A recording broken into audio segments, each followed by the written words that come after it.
This is Jedi General Pong Krail. I welcome you to the Voice of the Republic podcast. Listen to this podcast. That is an order. Your reputation precedes you, General. The reputation of a great new podcast. Hello and welcome to the Voice of the Republic podcast. This is Bonnie Peace, Baru from Star Wars. Time to see who's smart enough to join the hunt. The hunt for the Voice of the Republic podcast. So, I hear we're going to be taking out separatists on the Voice of the Republic podcast.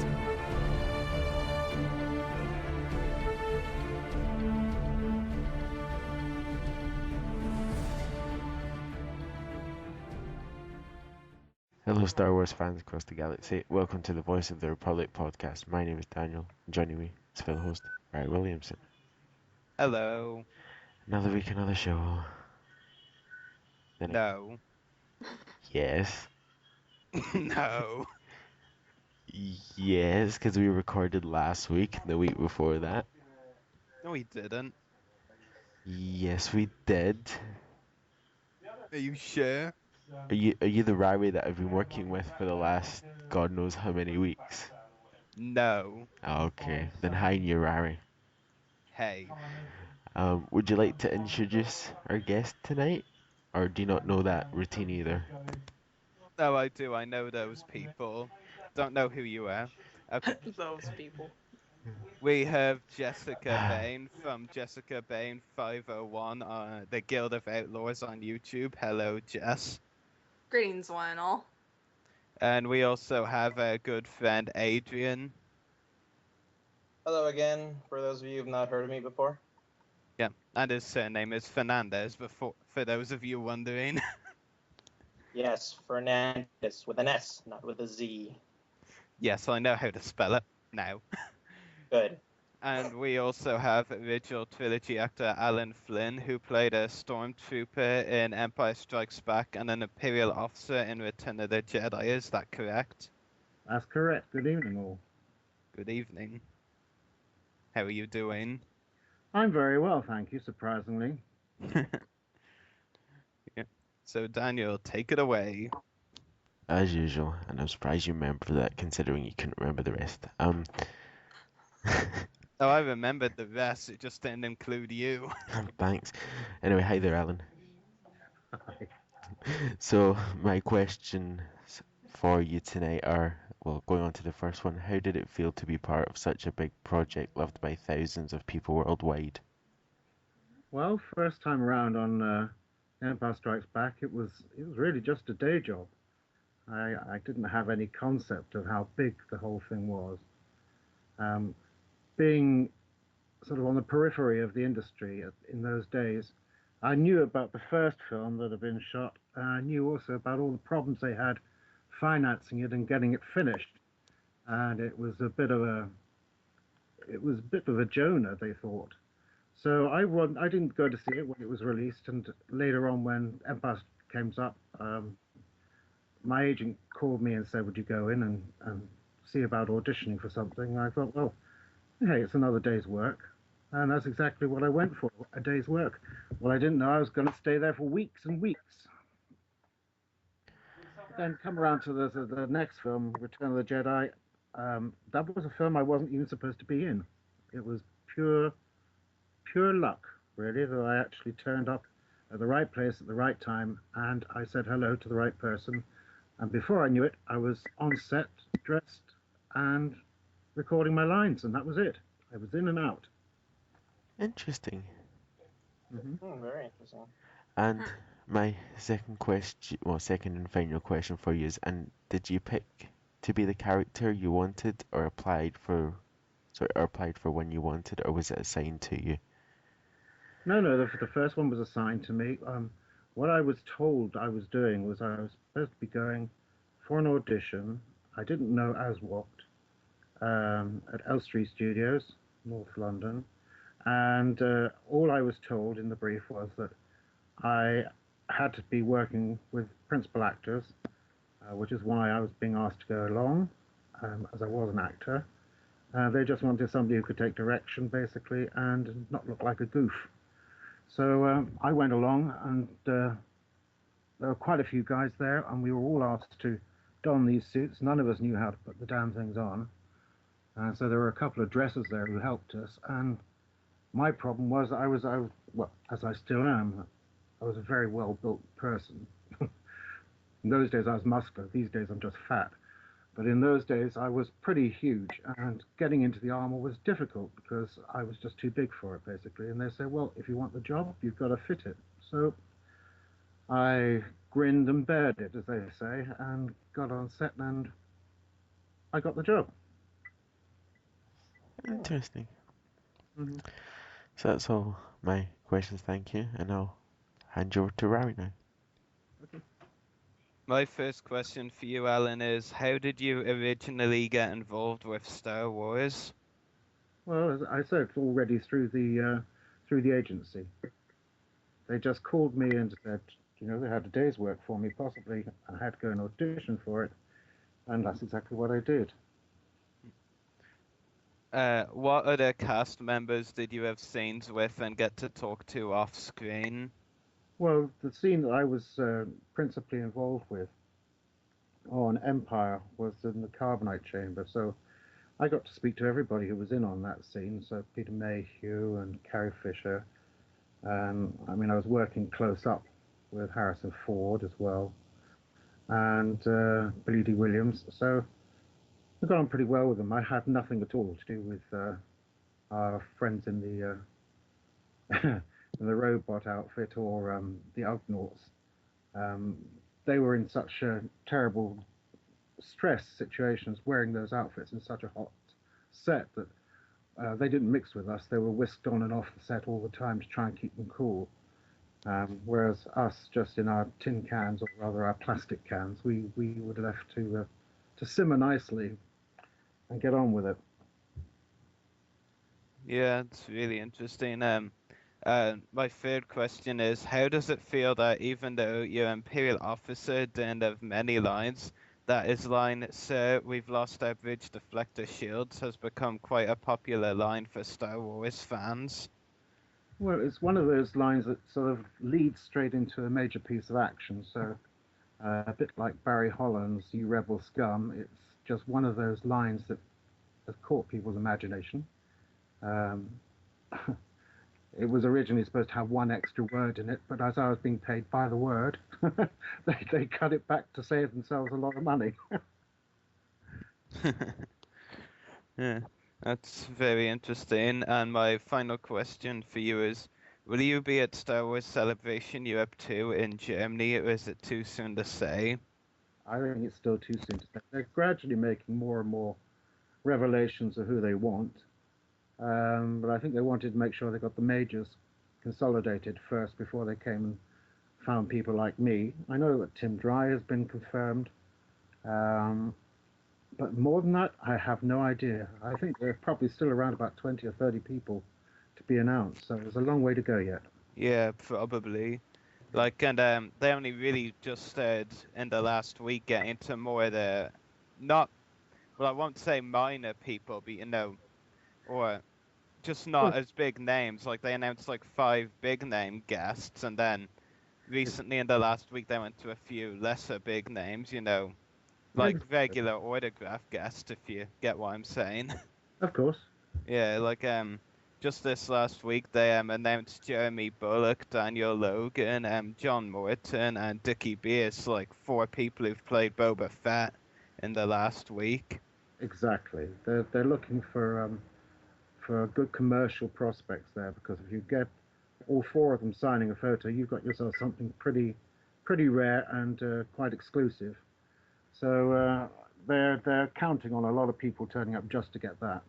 Yeah, because if you consider Dickie Beers, especially the Boba Fett stuntsman in Return of the Jedi, he doesn't do a lot of signings in Europe, so a lot of Boba Fett fans will be after his autograph, especially. Oh yeah, I'm sure of that. I met up with him in Dallas beginning of last year for a Star Wars Fan Fun Day for official pics. He's a really, really nice guy, but he is in Europe most of the time. He actually lives most of the time in Holland. That's interesting. Yeah, but his agent is in America, and that's where his work is.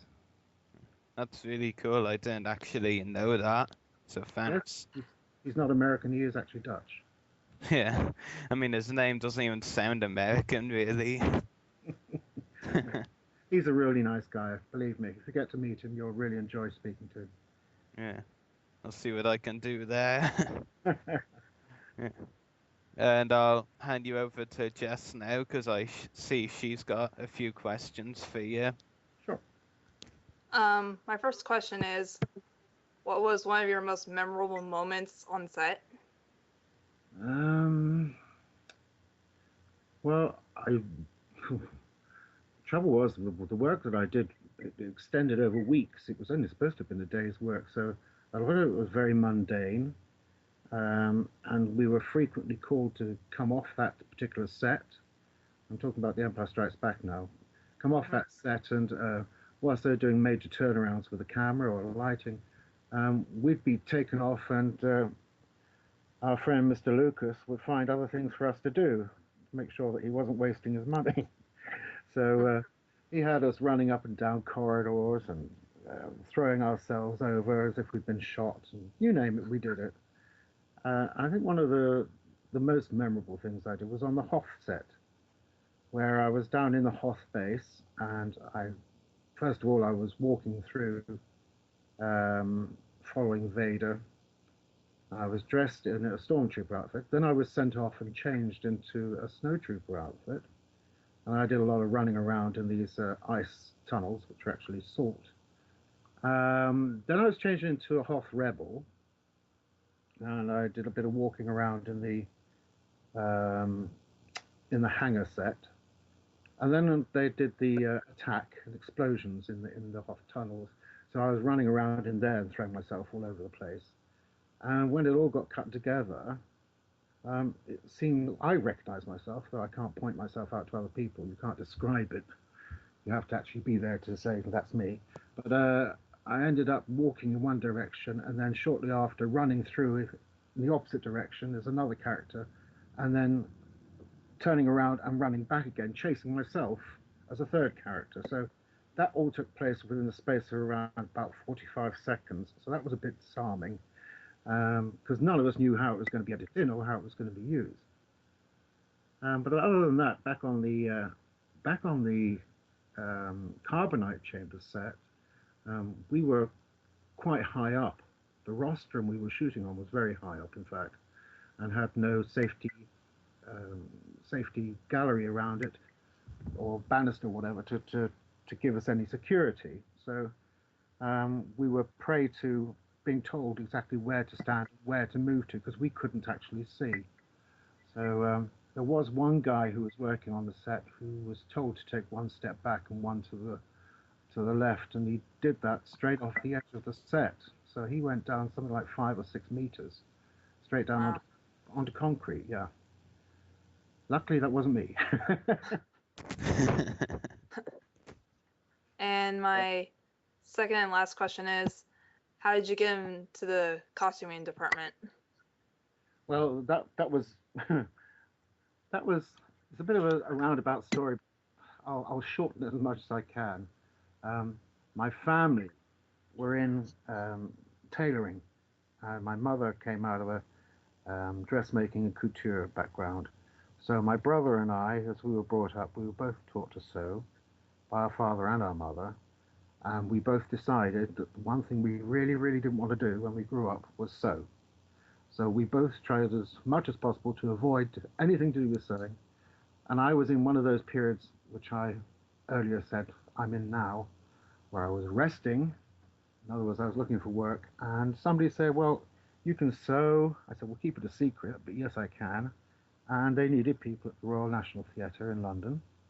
So I went in there, supposedly just do a bit of sewing. And 6 months later, I came out as the deputy chief pattern cutter, and I'd worked with so many designers. Some of them were really nice and said, well, do you want to come and work with us on film? So I said, sure. And Return of the Jedi was the very last film I appeared in as a role.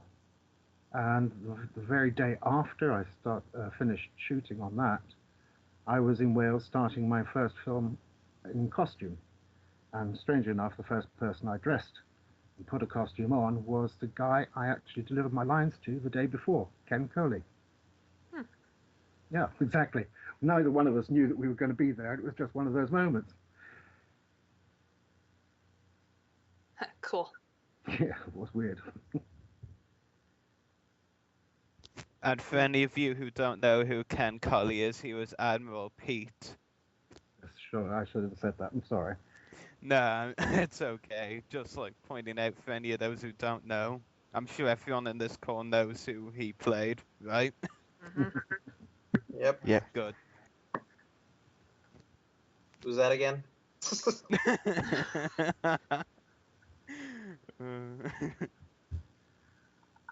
Right, so what else would you like to ask? Yeah. So, Adrian, do you have any questions? Yes, I got two, and just wanted to see how well you can best answer them. The first one is, how has the Star Wars saga changed you as an individual before you started working, and then after you now start working and start attending these celebration events 30 years later? Mm-hmm. Right, well, working on the films at the time didn't change me at all. I'd been in the business quite a few years, and I'd done quite a few films. And I think I was more known for theatre than for film at that time. But it was subsequently, as you say, nearly 30 years down the line when somebody called me and phoned me and said, you know, weren't you one of the guys who did that? And I said, yeah. And they said, well, why haven't you been to any conventions? I said, because I don't know what a convention is. And it's true, I didn't. I had spent the last 30 years since Return of the Jedi designing or supervising or working in costume on numerous films. I mean, you can find them on IMDb. And some of those films were 2 or 3 years long in the making. So I really didn't know what was going on in the outside world. I was working back to back, working incredible hours, and making more money than I made as an actor, that's for sure. And anyway, the top and tail of it was, yes, I said, I'd love to come along and see what it's all about. And I got hooked in, and I've loved it. Every minute of it, I've loved it. I love meeting the fans. I really enjoy talking to the costumers, because I have that added degree of knowledge about costuming and making costume, which helps me to appreciate what they've done, and the incredible workmanship that's involved, and the finishing, and the detailing. I'm in awe of some people. I really, really am. And to think that they class themselves as amateur always strikes me as amazing. So I love it. That's it. That's wonderful. And one last question from me is that now, after you had, like months or years, I don't know exactly the time frame you've been in conventions, but now that you have gained this new perspective about working in the line that you're working at, say for chance, if an agent was able to contact you after 30 years and say, "Oh, would you like to come to the convention?" then would it also not be fair to say that if someone called and asked you, would you like to be one of the cast roles for the new Star Wars film trilogy or the standalone films, would you like to take up on that offer? Well, that's a good question, I suppose. I think I am not really the sort of person that they would want. Of course, not knowing what the script's going to be, but then also seeing the age of the old cast being resurrected. Maybe I am. Exactly. No. I think probably not, to be honest. I think probably not. I think I've moved on from there. I've had a very successful career since those days. I did continue acting. I did a lot of acting over those 30 years as well, in between films. But it was with my own acting company, and it was work that I thoroughly enjoyed, but it was nothing at all anything like the film work. So no, I don't really think I'd like to go back into Star Wars. I'm interested to see what they're going to do with them, mind you, especially with Disney's input. Yeah. Well, thank you for your time, Alan. You're very welcome, all of you. So Daniel, do you And want to read out a Facebook yeah, question? Yeah. we've also got a Facebook question from you from McLean Rogers, and he's got three. So his first one is: did you get to meet Mark Hamill? Yes, I did. He was, he is a very, very nice guy. Very unassuming, very friendly, very open. When he had his accident, that was shattering, really shattering for everybody involved in the film. But for him, it was tragic, absolutely tragic. And I think I admire him amongst all the actors more than any of the others. For having the tenacity to come back and complete what he had started successfully, because he had a lot of pain. Interesting. And his second question is: was it hot in the stormtrooper suit while being in the steamy carbonite chamber?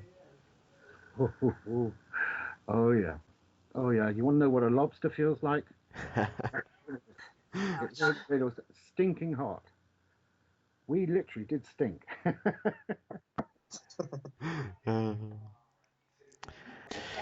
So were you one of the stormtroopers that Chewbacca threw? No, I wasn't. I was one of the ones that went forward and helped put Harrison down into the lift. But then we were constantly being shifted around, every single different camera angle. They didn't care who was who. We all looked exactly the same. Although, strangely enough, I do seem to have a sobriquet which I've been awarded, which is the chubby guy. So you can always tell which one I am because everything is literally straining at the seams wherever I'm standing. Yeah, so that's all the Facebook questions. Rari, Jess, and Adrian, have you got anything else you'd like to add in while Alan's here? I actually have one additional question Go for ahead then. you, Alan. Alan, I see you were autograph signer at the Star Wars Fan Fun Day convention in England a few years ago. What can you tell us about your experiences at that convention? That was the one at Burnley, wasn't it? Yes. Yes, that one. Run by Neil Livesey. It was a really, really very good show. Neil organises a brilliant event, and the public who attend have come to expect a good show, and they always get it from Neil. It was a really interesting show because I'd met a few people there that I hadn't come across before, specifically people like Gerald Home and others who were basically puppeteers or mask actors. I didn't have anything much to do with them at any time, so it was really nice. It was just enlarging my knowledge of the whole thing, really. I thoroughly enjoyed it, and I recommend this next show to anybody that can get to it. Thanks. Because me and Daniel are actually attending this year's Fan Fun Day, so any input from someone who's been at one of the past shows is always helpful. So thanks. You're welcome. It's brilliant. I think it's being held in the same place in Burnley Football Ground, up in the events hall, which overlooks the pitch. So it's quite a place to go to.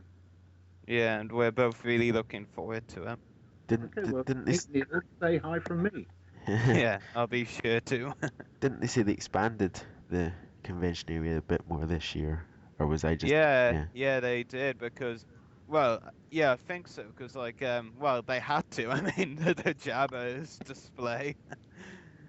Because like all the fans were going, well, where are you gonna put that, Neil? Yeah, that was true actually. Yeah, actually, yeah, because Neil actually did reply to those fans wondering where they were going to put. He said, Burnley FC is allowing us more room this year. So yeah, it will be bigger than past events. And I'm sure it'll be. Parents will enjoy it. Yeah, definitely. Thanks again. Alan, I got a question for you. Sure. Is there any sort of insight or advice you can give to prospective cosplayers in the future who want to develop these complex costumes, whether it be for, the Star Wars or any other fan events? Um, well, it's really just acquiring the basic skills. Once you've got the basic skills, it's down to you to be inventive. But to be truthful, as far as the basic skills are concerned, you can get those quite often in night studies and in evening schools, or you can go to quite a few sites online which will teach you basic sewing if you haven't got that already. On the other hand, there are lots and lots of sempsters and seamstresses out there who will make basic costumes for you, which you can then elaborate. So there are lots of different ways into it. You can even buy whole costumes complete, but um, the most fun is obviously from making yourself.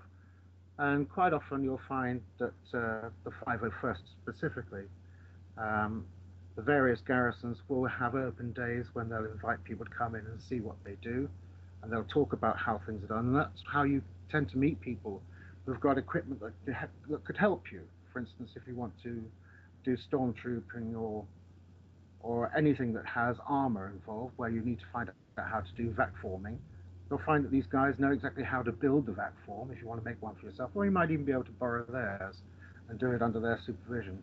And it's a great way to make friends and just get yourself into the whole thing.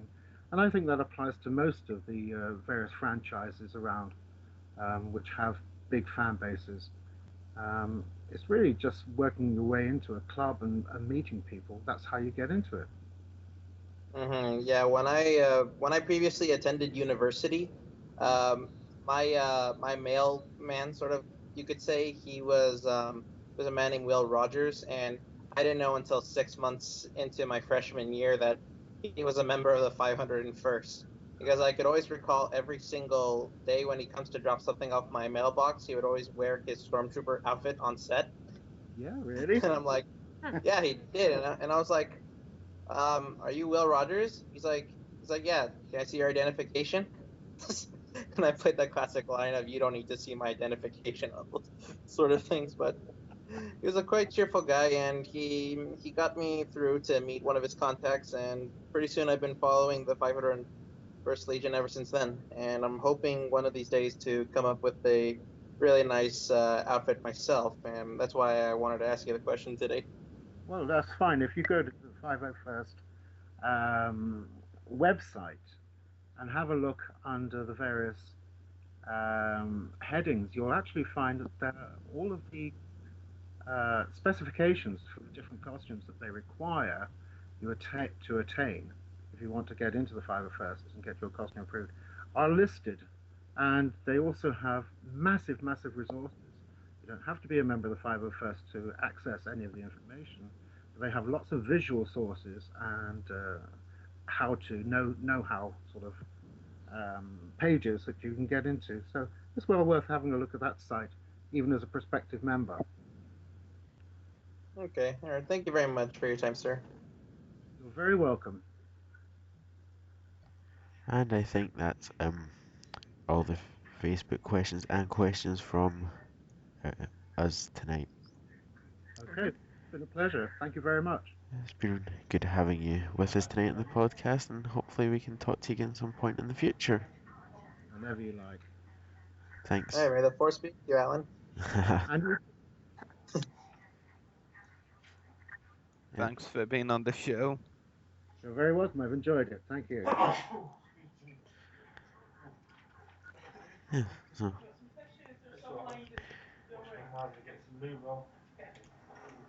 there we go.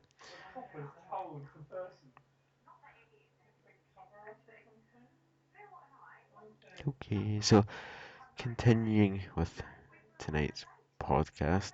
So our next topic is the Clone Wars, basically.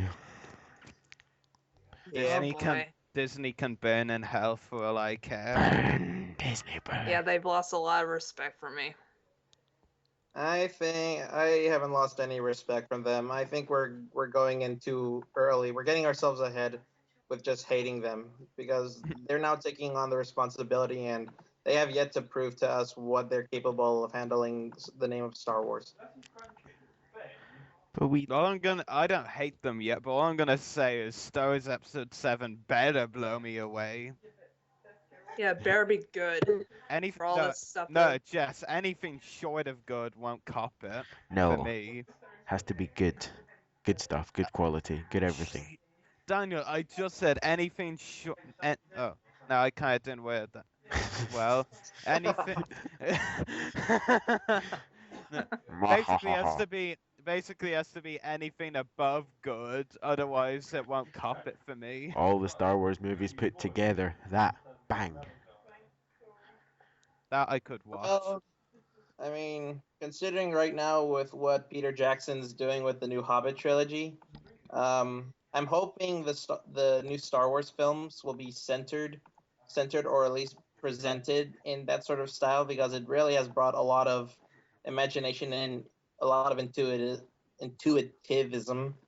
into the fans again, or at least no one can wait tonight. It's Friday. Yeah, I It's know. Friday night. It's been a long week. What do we all expect? For Adrian and Jess, it's the afternoon. Yeah. Oh well, still the same. What? It's a time difference, pal. That's still broad daylight where I live. Yeah, anyway, Adrian, you were trying to make a point. Yes. So, yeah, I'm just saying that if Peter Jackson could reinvigorate the fans' hope again from those who watched Lord of the Rings a decade ago, then I'm hoping Disney will actually make the best out of the new Star Wars films. And I'm quite reluctant to, well, at least I'm really excited that there's going to be 5 films at least from what I've hear. And despite that, the Clone Wars has come to a very slow conclusion, I just hope that we get the most out of this bonus content, they said. In fact, I think that was a terrible term to call it bonus content. They should have reworded it a lot better.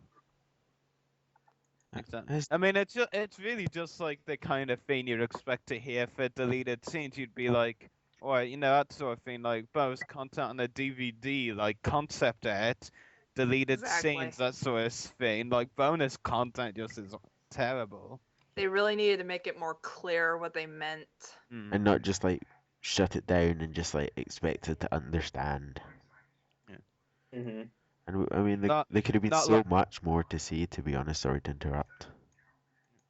I was trying to think of a clever phrase to describe it, but I can't think of the good phrase. And I mean, Disney, like, disbanding the crew members looked a bit harsh. That actually just sickens me to the brim. Just really.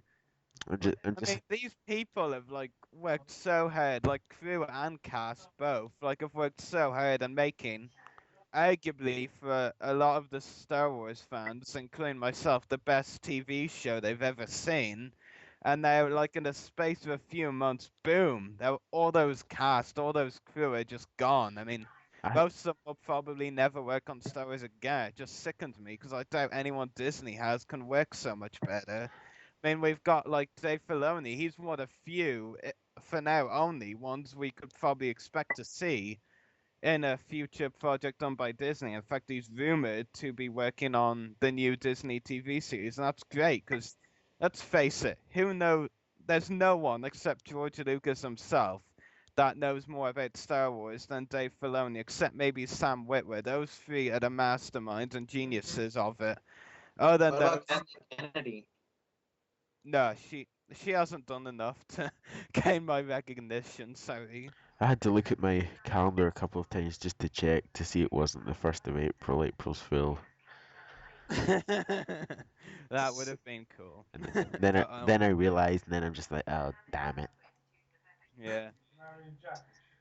Like, I know from a business perspective that a lot of these decisions Disney had to do were very harsh, but they're absolutely necessary. I forgot the term since I was like studying this last night at school, but I can understand that a lot of problems that can be created just out of just dropping out of a really fantastic cast. I mean, I've been in cases where I worked in jobs that I thought were going to be very rewarding and such, but then as soon as they don't want you anymore, they just toss you out, and they don't give you like a pretty goodbye letter or anything. They just said, we want you cleared out of your desk by 9 o'clock in the morning. Yeah.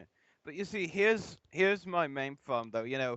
I can understand if they were to go to 8 seasons like they would, then that would clash with Star Wars Episode 7 coming out. But at least they could do, and this is the problem for me, Disney wants all focus on Star Wars Episode 7, which is kind of ridiculous. I mean, some people, I'm not saying a lot of people will. I mean, some people would be quite stupid too, but like if they're not going to have a lot of Star Wars out between now and 2015 when Episode 7 comes out, some people are going to forget about Star Wars or Episode 7 because they've moved on to like other things. And like that's really why they need something like the Clone Wars to keep it going. I mean, for God's sake, Star Wars: The Clone Wars has been a weekly show every week, and it's kept Star Wars fans' attention. I'm sure all three of you know at this stage. After Revenge of the Sith, I didn't dislike Star Wars, but I didn't follow it anymore. The Clone Wars has kept me interested in Star Wars Yeah. this whole goddamn Yeah. time. Definitely. Same here. If Even wasn't for garnered the new fans. yeah, if it wasn't for the Clone Wars, I wouldn't be sitting talking with you three or anyone else in the community. I won't be here. I'd be like living some other life, and it's just so frustrating. The Clone Wars, the Clone Wars has kind of decided my destiny, so to speak. You'd be living a Harry Potter life. Well, I won't really go that far, but yeah, I guess you kind of can't see it that way, but it's just so frustrating, though. I mean, there's just no word to describe how I feel, really, to be honest. I guess we all feel the same way you're going deep down inside. I mean, like, we spent the past few number of years just getting to know each other, and then finally, after the story has like almost reached its conclusion, or the boat has arrived at its destination port, we don't want to let go. Yeah. You see, here's the thing as well, and I know, Daniel, you've been making a few points on Facebook, and I've kind of been iffy about them. I'm like, yeah, some points there, maybe, I'm not so sure. But from what the rumors I'm hearing now, I'm in total disagreement with you, dude.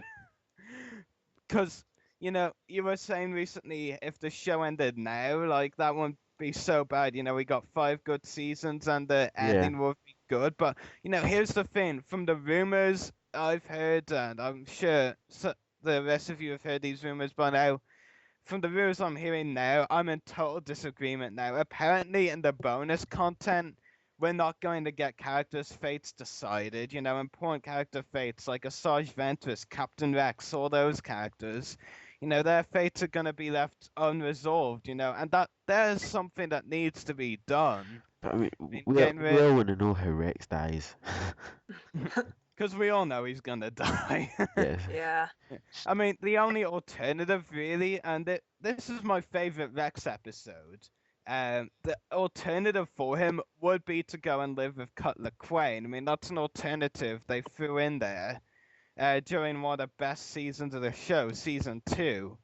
That, he could just go back to Seleucami. But then again, you also have to consider that's going to be a war-torn planet soon enough, Yeah.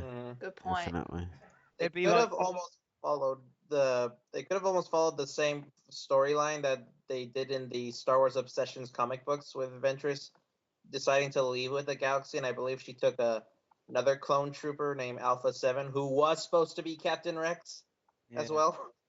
To be honest, I really like Alpha 7 in those comics. I mean, I'm okay with them leaving him there in place of Rex. I mean, Alpha 7, he's gone development elsewhere. By bringing in Rex, they can give him some development. It took me, it actually took me a lot of strength to say some, even. Because, The Deserter for me was the last consistent Rex episode. Whenever he's appeared since then, he's had some good ones in X, and then he's had some bad in the same X. The connection between Rex and X has been terrible. Definitely. Yeah. But Alpha is not a clone trooper. In the comic books, he's more like a Spartan from Halo. I mean, his size was all massive. He's all bulky and. Was he born on Camino? Yeah. Then he's a clone. Exactly. Yeah, born as a clone and dressed like a Spartan. Your argument has just been rendered invalid, Adrian. Yeah. What? And that, folks, is how Roy Williamson successfully trolls someone.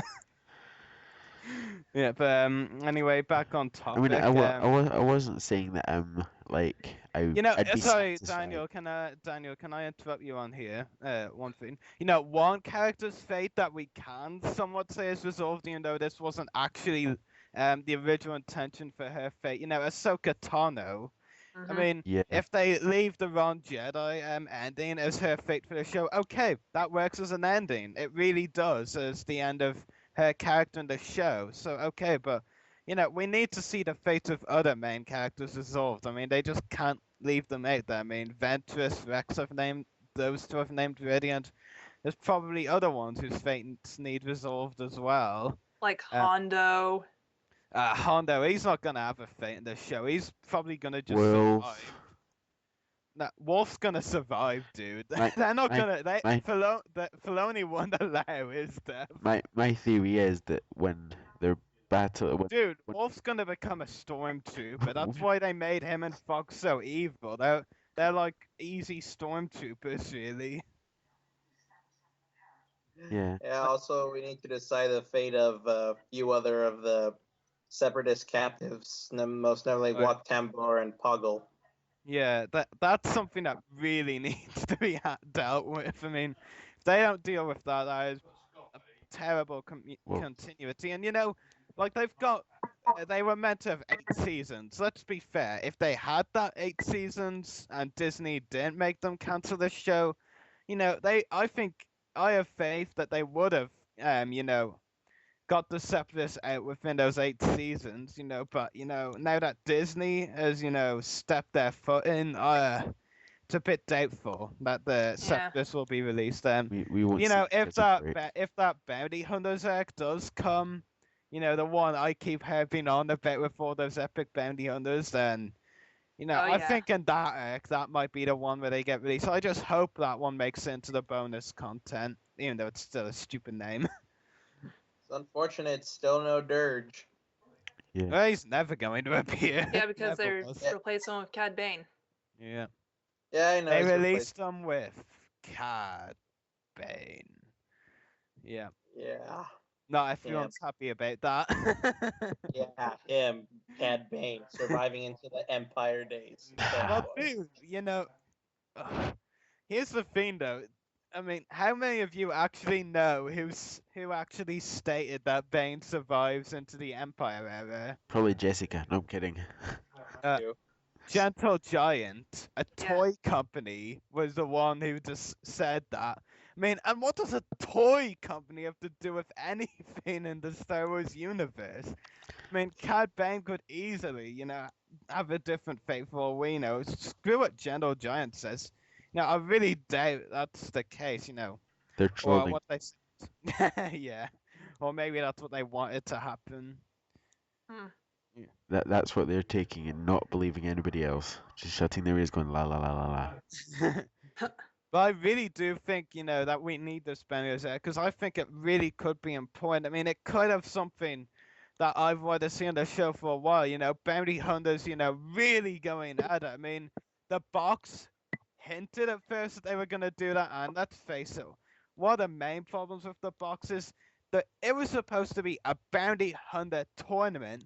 These guys were meant to kill each other, and yet they were helping each other. I know Dean or Obi-Wan was the one mainly doing the helping, but, the others were helping there a bit as well. I mean, the only real bounty hunters fighting was, on the pillars type thing, and then when Obi-Wan choked the pig-like guy to death, and that's in, like, the... Yes, I knew his name, I just couldn't say it. It's a terrible name. Yeah, that's really, the box was meant to be a tournament, and it was more, let's help everyone kind of thing. That's why I didn't really like about it. I loved the episode, but that was one of my main flaws with it. But, I just want to see an episode where bounty hunters really go at it with each other. Yeah. But because we haven't really seen that in the show yet, have we? We don't want to see that on the show. Yeah, but who knows? It'll happen probably. Yeah. Depends on how close that one was to completion. Yeah, the thing is, well, the pictures were released a while ago of the voice recording session, like early 2012. I think it's safe to say that's one that's coming. Yeah. Once recorded like around or after Disney's takeover, I doubt they'll come.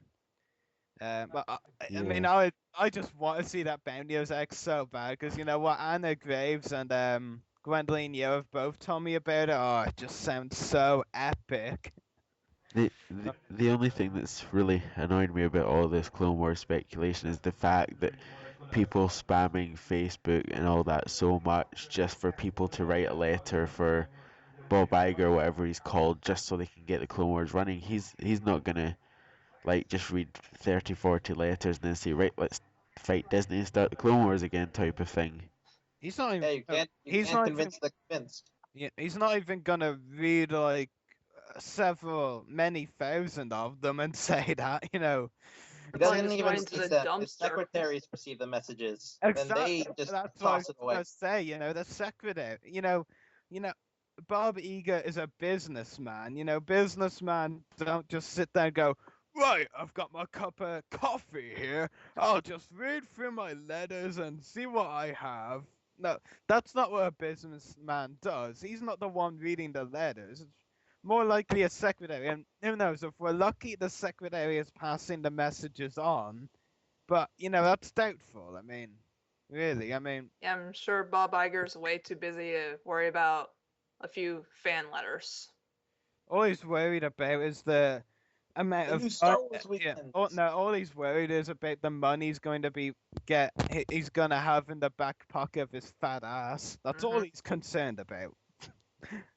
And I'm stating that as it is. Most probably, yes. Yeah.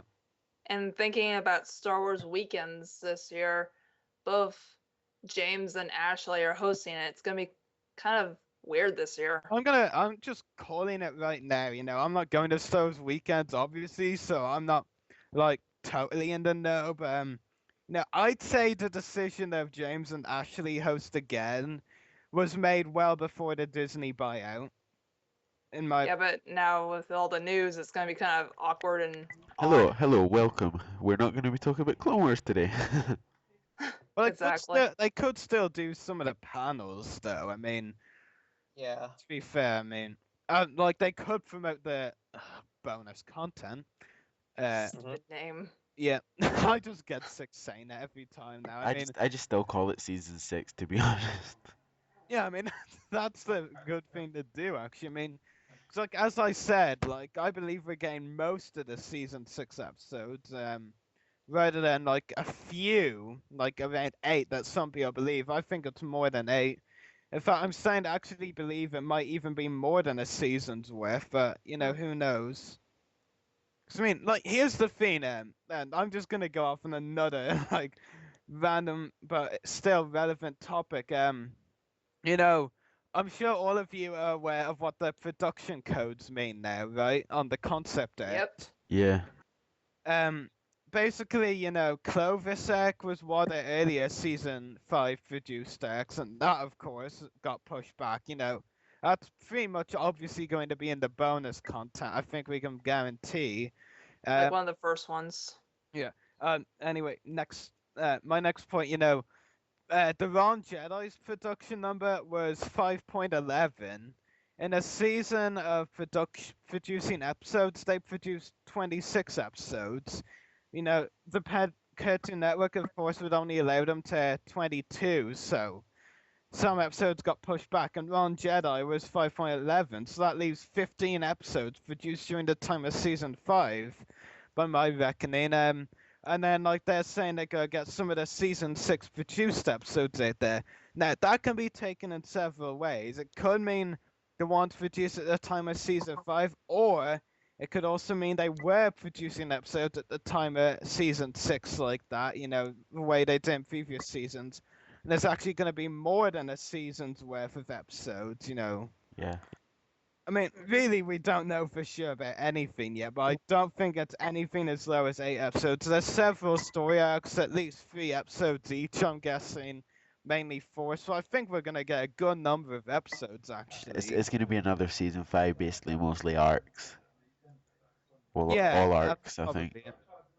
Yeah. Regardless, they need to update General Grievous's character model. I just can't stand to have him have 4 fingers or 3 little or talking mouthpieces, and same thing for Dooku's head. I mean, have you seen how large it is? How abnormal his head I looks know. It looks the like show. Easter Island. I still don't even get what they were doing with the Dooku model. I mean, they based it off the Micro series look, and let's be honest, the Micro series was a good series, but like the character models, no, just no. I'm sorry for surprised- I'm Let's sorry for let's any let, Micro series fans out there, but those character models just aren't that great. I mean, let's they didn't even like try and base the Dooku character model off the films. let's They made a completely new Dooku. let's The new let's push Dooku. Rari off micro series, or we're gonna be here until 1, 2 in the morning. I mean, Dooku looks like he could use his beard as like a weapon. Yeah, Yeah. as a shield. Sharp Hey, I'm stabbing. gonna get a headshot. How about I use my hair to protect myself? His face is much longer, that's for sure. Yeah, I know what you mean. I mean, even in the Clone Wars, his face is still longer. It's like, how does it get so like small again? Exactly. I mean, it's just like it's one of those bad continuity mistakes, really. Just like, yes, he goes to some witch and she shrinks his head a bit. Yeah, Mother Talzin did it. Yeah, we'll just Oh blame boy, her. Mother Talzin. Yeah. With my crazy Night Sister powers, I give you a new head, Oh, God. Count Dooku. Shall we? Oh dear. Shall I we? could admit, Mother Talzin has performed really well for this show. Yeah. I mean, she could do all kinds of weird shit. Yeah. That's actually something as well. That's another loose end. Dave Filoni, said he was gonna tie up on before, the Disney buyout. He said the show is gonna explain to us why Talzin is so interested in more Savage Ventress, all of those cat players. I don't see that happening. Oh no, we actually got a hint of it in the Lawless. If you were listening closely, did any of you catch that? Yeah, You know how much I reading some listen. background story. No, you don't listen at all, so I can't really say. But in an Obi-Wan quote, you actually get a reference to it when Obi-Wan is like, Satine's death scene, basically. Oh yeah. Like, basically, Obi-Wan, I'm trying to remember the quote now, but he, like, says to Obi-Wan, and those who oppose it are more powerful than you'll ever be. I know where you're from. I know the decision to join the dark side wasn't yours. The Night Sisters made it for. And then Maul stops him talking, So basically, that for me was a very interesting thing that I hadn't considered. That the Night Sisters were the ones who decided it for Maul. I mean, I bet some EU fans, well, I'm actually not sure. Adrian is more on the EU side of things than I am. Like, Adrian, was that how it was in the EU? The Night Sisters were the ones who made Maul join the dark side. Was that in the EU?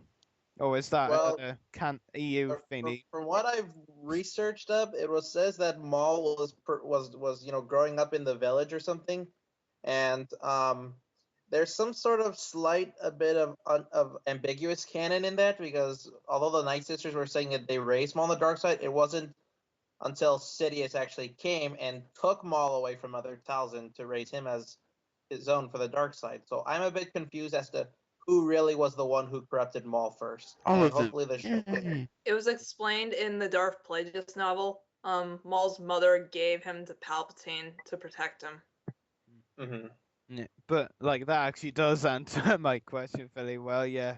But like, I mean, it was great the way they threw that quote in there. It was a great reference and a little tidbit, of why Talzin is so interested in Maul if you think about it. But no, I mean, they really need to expand upon it a lot more as well in season 6. And like, there's one thing. In fact, I haven't mentioned this elsewhere, I think, and I actually forgot about it until recently. But another reason that we really need that season 6 out there if it's in any of these episodes, and you want to know what that is? Wolf's new armor. No, I'm kidding. Yes, that's actually it. Wolf Oh. and the Wolfpack's new armor. They're supposed to get desert armor in season 6, Wow. which I think is more like Neo's Woohoo, Neo. gear, apparently. Yeah. That's always the thing I wondered ever since Wolf goes face ram. I've been like, well, Wolf's got Neo's helmet. Why hasn't the Wolfpack got the 91st? Because Neo's isn't the same Legion. Grr. Neo's in the 91st. That's what I just said. You didn't. You said isn't. I said they're not in the same Legion. Yeah, you're wrong. Neo and 91st are in the I same was talking Legion. about Wolf. Oh, forget it. No, you weren't. Uh-huh. Troll. Move on. But yeah, apparently Wolfpack at least, well, the Wolfpack, I'm not so sure about Wolf, but I imagine Wolf as well is supposed to get new armor and appear on a desert planet or something. So if I don't see that, Disney are gonna die. Slowly and painfully. Wasn't there something about the Greek Corp that was supposed to be involved as well? Yeah, exactly. Luminera and the 41st Legion and Commander Gree were supposed to return as well. And I remember when I heard Barris was going to have a major on this arc, I'm like, wait, they're trying to do so much. How are they going to fit Luminera and the 41st in here?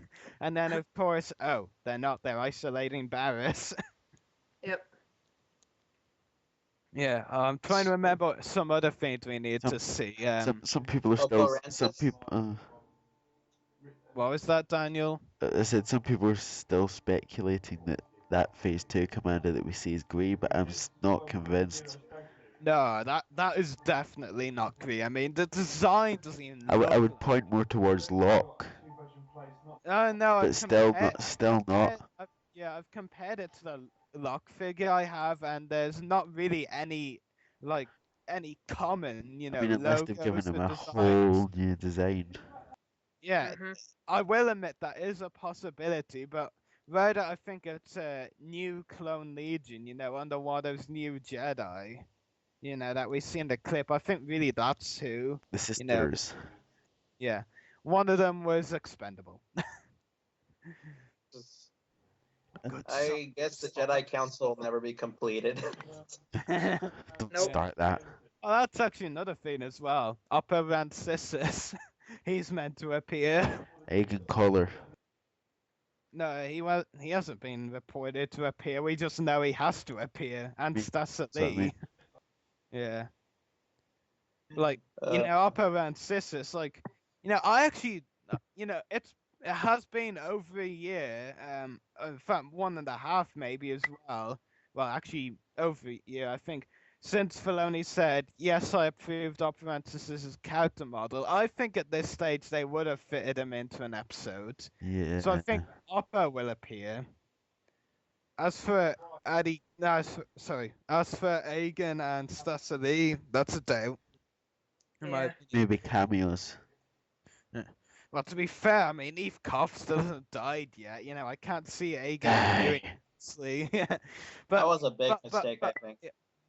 But Daniel, he's voiced by Chris Edgerly. For Chris Edgerly's sake, don't die, but for Clifford's sake, die. Yeah. Oh, wow.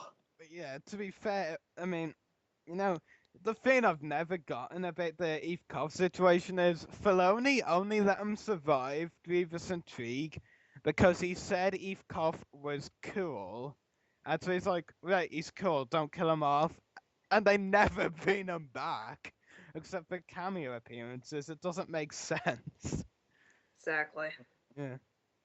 I mean, and like, he does that for a lot of characters. I mean, Filoni, like, on Amber's case, Amber was meant to die originally, but like, the whole crew decided to keep him. I mean, it wasn't Filoni's decision, so can't really say that on them, but like, did any of you ever hear the tale of Fives and Echo? That Fives was supposed to kill Sobek. No, that was never meant to happen. Sobek was meant to have 3 possible deaths, and Fives killing him was not one of them. But the thing was that, and this I think this was actually stated in an interview. I know another one was. This one was stated by Filoni as being that the only reason they killed Echo over Fives was, as Dave Filoni said, Fives had the cooler helmet. That's the only reason they chose to kill off Echo rather than Wow. because Fives had a better helmet. So, you're telling me that Echo could have survived? If he Don't- had a cooler helmet. Don't Yeah. don't tell Quentin. Oh gosh, Quentin. I actually think Quentin knows. I Oh, think he's thank- been told Thank before. God. Yeah.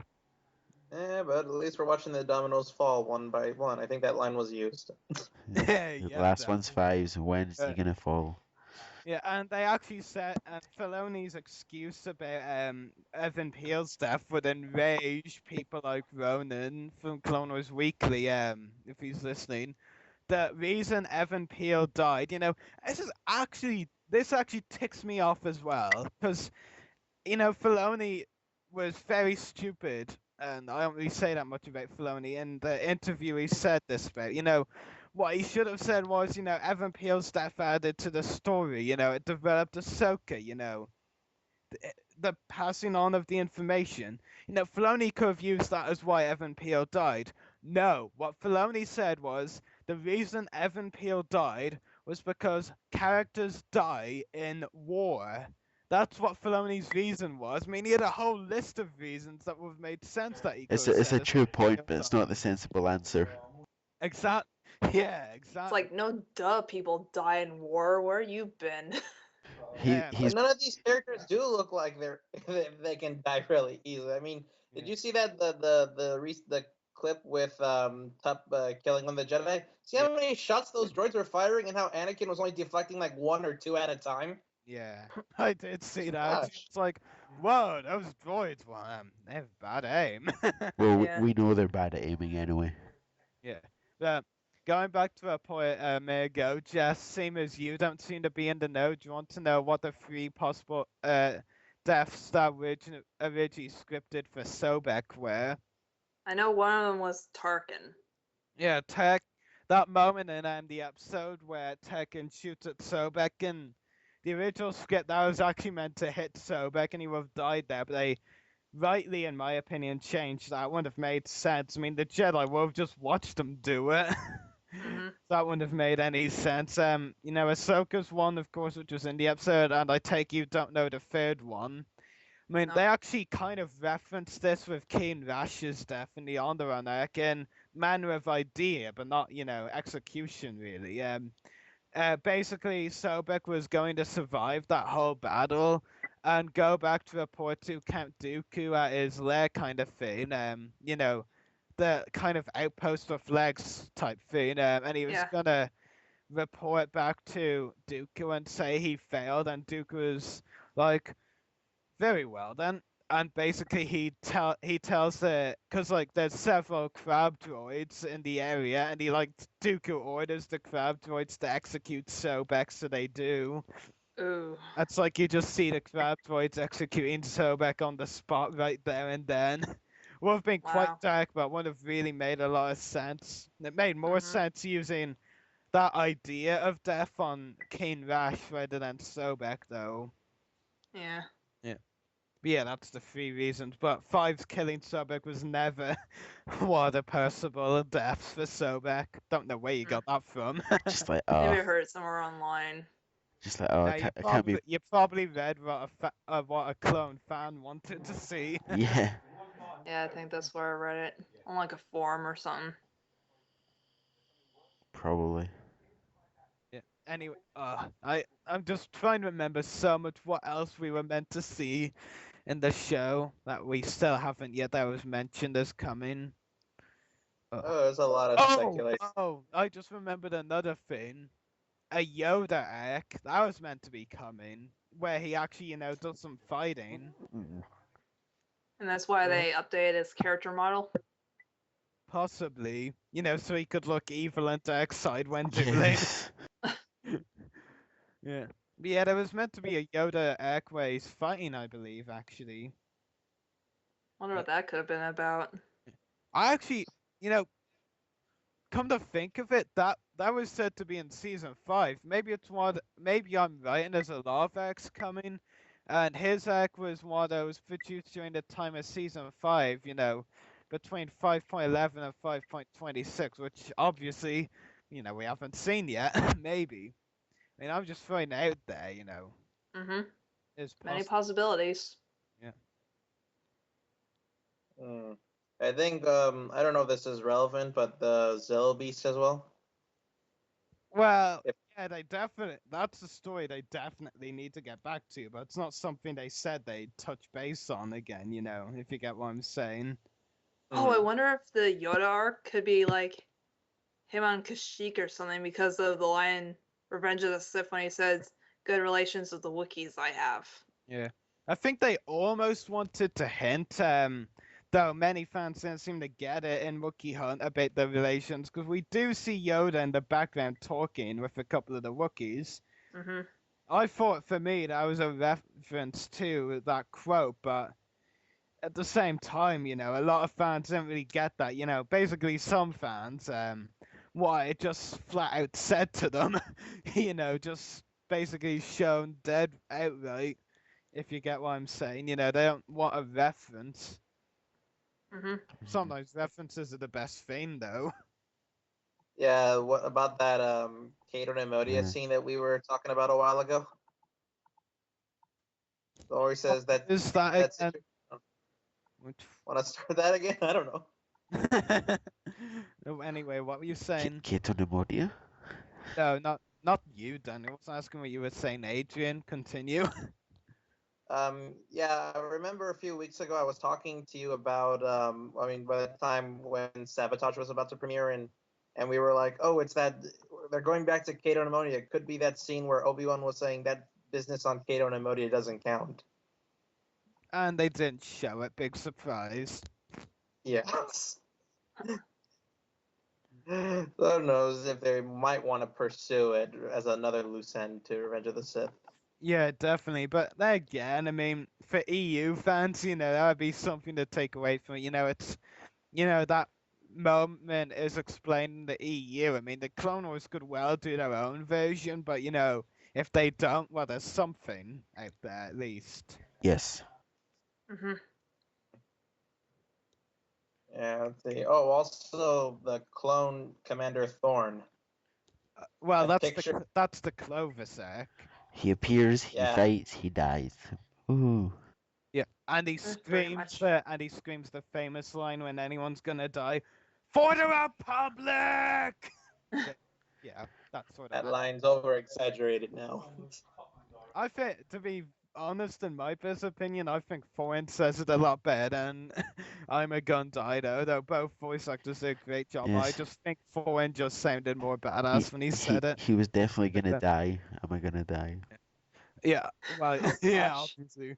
But Foreign, yeah, he's gonna die as well. I mean, remember the trailer? You've got like 100 of all kinds of droids, supers, commandos, all the, It's a clone trooper. Stuff we've seen he's one freaking clone trooper against a million droids, Daniel. Actually, I think there was more than one, but a couple of them got killed.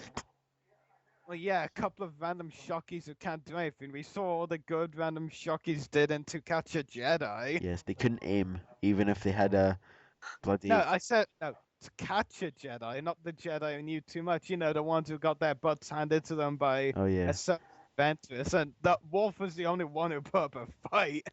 Just like grabbed So then he got lambasted with a pole. Yeah, he got the badass knocking out. All the air shock troopers just got a punch to the stomach, and they're like, "Oh, a couple of missing teeth, a broken nose, just the usual. Some concussions. Wolf had a protective helmet. How would that, alienate him in any way like that? I found that scene to be quite ironic, considering he's fighting against Ventress, who EU-wise gave him the scar on his eye. I know that I was like waiting all scene for them to reference that, and I was like, "Come on, come on, come on, come on, come on!" Come on, bring that reference out. They didn't. Yeah. Oh well. He's maybe had a memory loss and can't remember. It's Ventress who has.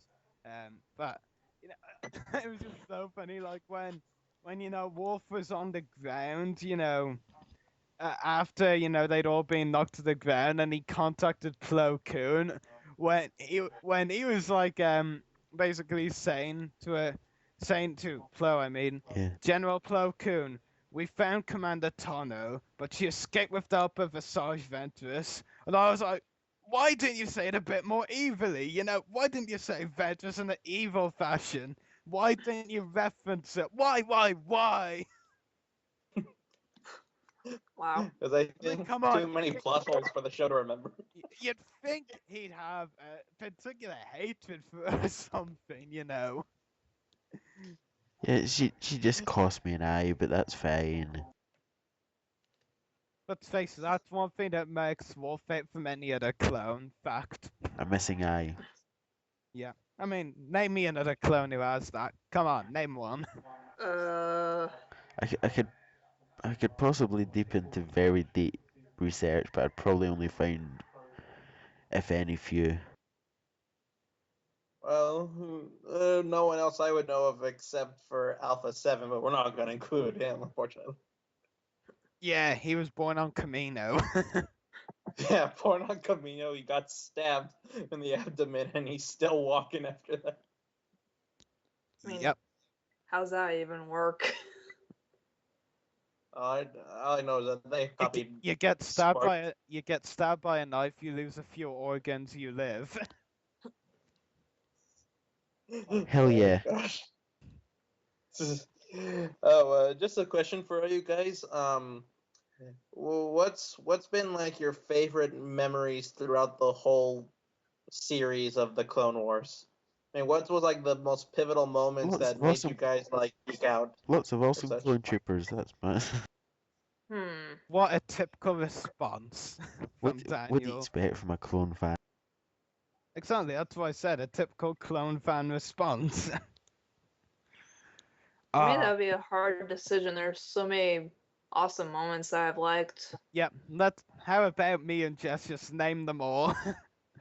Okay, first we had Ambush. We got to see the only Yoda action in the whole show so far. We got some cool new clones. We got a bit of fighting. We got King Katunka introduced. Rising Malevolence. We had Commanders Wolf, Troopers Synchro and Boost, and entirely the Wolf Pack introduced. We had some cool Plo Koon moments. We got some of the awesome Pod Hunters. We got the Malevolence, of course. Yeah, I could probably name all 100 plus episodes, but that would take too long. Yeah. We're in a limited period of time here. Speaking of which, is there anything else to say about the Clone Wars or coming up, or you want to talk about the next celebration? Oh! I just remembered another thing they need to bring up in the show again, and I can't believe we didn't mention this. Dengar. No, they've already used him. He's okay. Damn it. What they need to touch up upon is not one, not two, but the 3 cliffhangers at the end of the Lawless. True. Yeah, like with Maul. Yeah, it's one of them. Bo-Katan. And Bo-Katan. Yeah, Sidious's uses for more Bo-Katan's last stand, as I like to call it. And it's Bo-Katan, not Bo-Katan. Bo-Katan. Yeah, that's fair, Bo-Katan. And lastly, Obi-Wan heading back to the Republic. And I don't know about you guys, but I think there's a lot of possibilities when Obi-Wan heads back to the Republic. I mean, are they really going to want to send support? I mean, Obi-Wan, went there against orders. Do you think they'd really take so kindly to Obi-Wan just randomly running back and saying, guys, there's an invasion on Mandalore, there's Sith are involved. You got to check this out, come on. Yeah. I mean, do you really think the Jedi Council, and these are the same people who, interrogate Ahsoka for nothing, really? I mean... This was your greatest trial. Yeah, bullshit like that. Do you Yeah. really think these same people are gonna, agree to send aid to Mandalore right away just because Obi-Wan tells them to? Sit there, have a cup of tea, think about it again, and then do it. Or not They'll do be it. like, wait, you went to Mandalore against our orders? Yeah. Kenobi, we expected better of you. No, we shall We execute expected now. sort of We expect this sort of behavior out of Skywalker, not you. Yep, He's learning from his Padawan. if that's possible. But the mole one is the most important, that's for sure. Yeah. I mean, like, Jess, you were there. You know when, like, like when I completely changed Anna Graves' point of view, on Darth Maul, the way I was like, but they need to have a Maul versus Dooku duel on the show, otherwise that will be the hugest missed opportunity on the show. And like she had actually considered that. She was like, actually, you make an amazing point there. That's a good one. Right, I want to see it too. That was. I remember that. That was awesome. Yeah. See, shows how much influence I have even over the celebrities. Daniel, you could learn. And Daniel will just ignore me now. Are you okay, dude? That's the best comeback you could come up with. Yes. Yeah.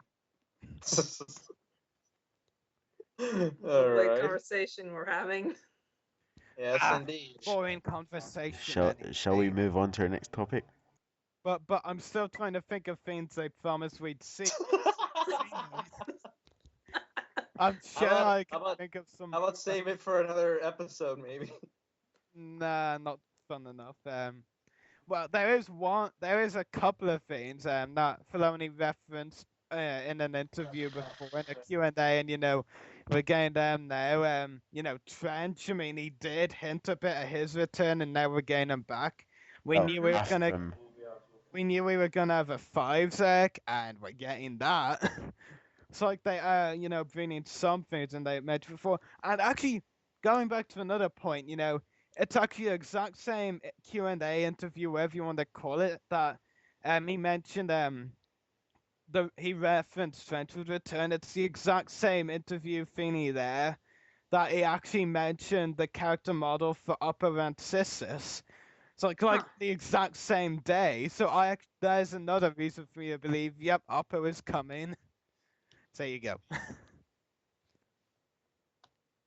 Okay, now I'm done trying to think of anything that we might not have seen. Well, okay, I'll shut up. I shall run to the next topic before anything happens.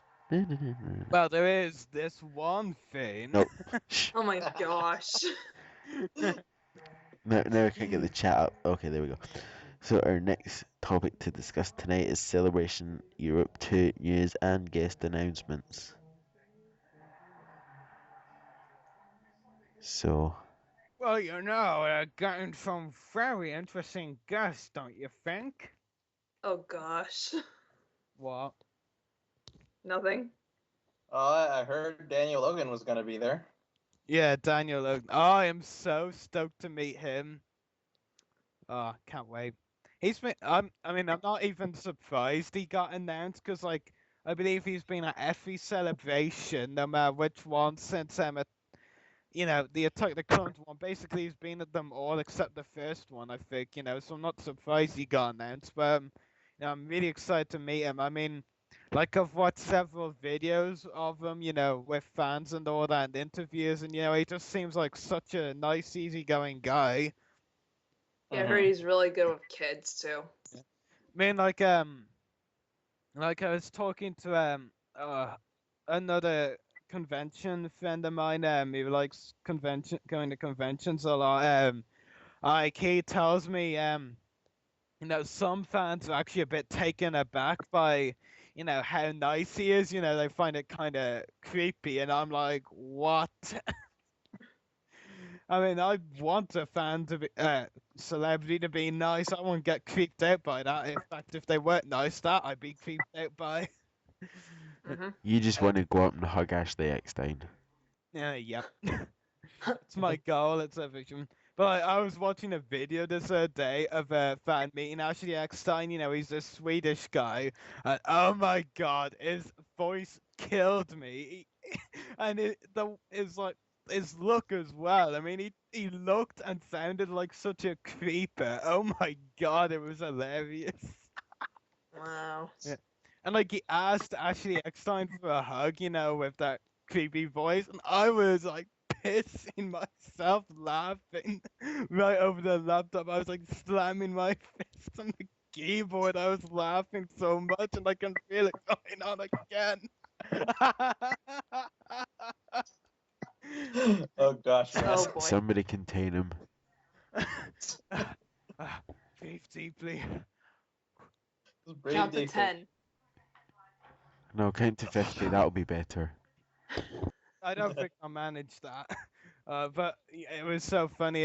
Yeah, but you're right there. I do want to hug off Ashley Eckstein. That would make my life really. Yeah. Anyway, back to who we were discussing. Yeah, Daniel Logan seems like such a nice guy. I mean, for the fans who like taken aback and creeped out by how nice he is, well, that's Daniel Logan for you. I mean, he is. I will admit, some videos I've seen of him, he is a bit eccentric, but I think that's a really cool thing, about him. I mean, he like goes to lengths with fans that other celebrities won't. Like I was watching, hold on, fixing a figure. Like I was watching this one video of him, and there was this group of 2 or 3 Mexicans meeting him, and like and this was all taken on video, of course. And like. Daniel Logan could tell once the fan spoke, that the guy was Mexican. So, like, right in front of video camera that the guy was holding, Daniel Logan just started saying some things in Mexican. I mean, Oh, you gosh. don't. Mexican Spanish, dude. What? No, the guy was. Oh, yeah, screw it. No. Oh, yeah. Yeah, forget what I said, but How to yeah. confuse Ferrari Williamson. Yeah. Well, they were Put, Mexican. put, put a Mexican and a Spanish in the same room, and that's how you confuse them, folks. Oh gosh. Yeah, but basically, Daniel Logan just started speaking some stuff in Spanish right for the video camera. Like it was actually really funny. And, not a lot of celebrities would go to those lengths. To like stay up on other languages. Like I know a few do. I mean, I've actually witnessed in person Jeremy Bullock, the original Boba Fett, speak German. I've witnessed that in person, and this wasn't even in Germany. Not Wow. Celebration Europe 2, this is at Invasion Belfast last October. He just started speaking German randomly. It was brilliant. I mean, it was just out of nowhere as well. It's completely random but brilliant. And I've heard John Morton, who is another of the guests recently announced, he played Dak Ralter, one of the Snowspeeder pilots, and he was Boba Fett in one scene as well. I mean, he said on one of the blog posts at StarWars.com, he's said outright that he's going to be speaking German at his table. So if I decide to meet John, well, that will be very interesting. Yeah. So Daniel Logan, John Moyne, and Jeremy Bullock as well, the original Boba Fett who I just mentioned, he's gonna be there as well. No surprise again. Yeah, no surprise again that he's gonna be there, but it's cool to see him confirmed nevertheless. And yeah, Daniel mentioned him just there that you may not have heard because I was talking. Dickie Beers, he was a Boba Fett stuntsman in Return of the Jedi. I actually mentioned him while I was talking with Alan Flynn. Leland Yeah, Chi. he was like a stuntsman. Honestly, out of 5 guests they announced during the week, Dickie Beers is the only one who doesn't really interest me. I'd love to get an interview with him just for the Voice of the Republic podcast, of course. Video interview. As an autograph guest, he doesn't really interest me. Like, I'm not a big fan of stunts people. I don't mind stunts people. Also, Well, sure, you'd be interested in Nick Gilliard. Oh yeah, well that's what I was just about to get to, but I was losing my voice bit. I don't mind stunts people who at least had a small role in the film as well. In the series, like Nick Gillard, like who played a Jedi Master. I really like Syndralig, as well as being a stuntman in Return of the Jedi. He's a guest I'd be okay with and one I'd like to meet. But one like Dickie Beers who just did stunts and for one scene, that's not really my cup of tea. Another one I can think of off the top of my head would be and this is one you three probably haven't heard of, Kyle Rowling, an Australian guy. He did stunts for some characters in Attack of the Clones, but he also played one of the Jedi in the Geonosis arena who gets killed, you know. He'd be one I'd be interested in. Basically, anyone who also had a role, minor or Yes. secondary in the film, you know, I'd be interested in. But one who just did stunts, not to appeal to me. But then again, you know, I did get Ian White's autograph on a Harry Potter picture, and his only performances in Harry Potter were stunts. So, but he did have interesting tales to tell to make up for that. So, yeah. But they also, as well as 4 Boba Fett actors, announced Leyland Chi. And you know, as well as those 3 I mentioned earlier, Lucas, Filoni, and Sam Witwer, Leland Chi is another of those who, you know, he knows a lot about Star Wars. You know, he's been in the job he has, keeper of the Lucasfilm Holocron, with all sorts of information. He's been in this job since 2000. Yeah, since 2000 actually. He knows the stuff. Yeah, he knows a lot of stuff for sure. He's definitely gonna be doing a few panels. I'll do my best to get to one of those panels. Fingers crossed. I look forward to hopefully seeing him talk about some celebration stuff. So, yeah, I mean, all of those 4 guests aside from Dickie Beers, you know, the How about Ian McDarian? What? How about Ian McDarian? Well, he wasn't. Wasn't he also He wasn't announced this week. He was announced a few weeks ago. a few weeks ago? Yes, but is he still confirmed to be there? Yes, he's definitely gonna be there. He only started attending conventions last year, and now he's loving them so much. He's like a lot of them now. I definitely love to attend his Q&A. He'll probably have one of those like he did at Celebration. I'd definitely love to go to that if I can fit into the schedule. But you know, his autograph price is ridiculous. I won't be getting his autograph, not this year anyway. Because you know, I was going to consider doing the volunteering, but again, as with the media pass, which I also wanted, it's, you know, age limit. Only those over 18, well, 18 and over can get it, which just ticks me off to no extent. Because no, don't you just think it's like so ridiculous that anyone over 13 has to pay an adult fee, and yet basically, you know, those people are limited. Only those 18 or over can do certain things like media pass, volunteering, and yet 13 and over like have to pay adult fares as well. I mean, that's just ridiculous, don't you think? Yeah. Mm-hmm. I mean, that's something that really ticks me off. It won't take away from my enjoyment, though. You know, but it would be cool. I mean, if there's ever another celebration up, or by some miracle I can make it to one in America, hell yeah, I'll volunteer and try and get a media pass. But this year's not the year for that. Yeah, that's almost kind of good for me to an extent. You know, I can enjoy a celebration for what it is first. You know, because volunteering, it does take away several hours of the event, but you get big rewards instead.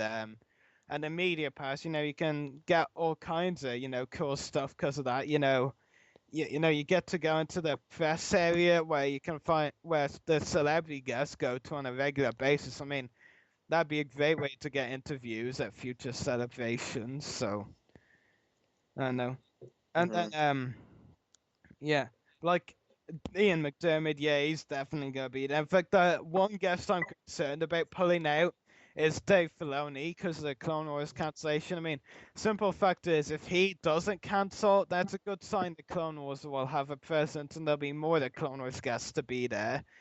Who knows? I mean, let's face it. I mean, even though Daniel Logan, who gone out, was part of Clone Wars, you know, he was also in the prequels. You know, he was gonna get announced anyway. So even though he's announced, that doesn't mean anything for the Clone Wars presence. Once if they announce someone who's just in the Clone Wars, like Matt Lance or Ashley Eckstein or someone like that, yeah, then my worries will be put to rest.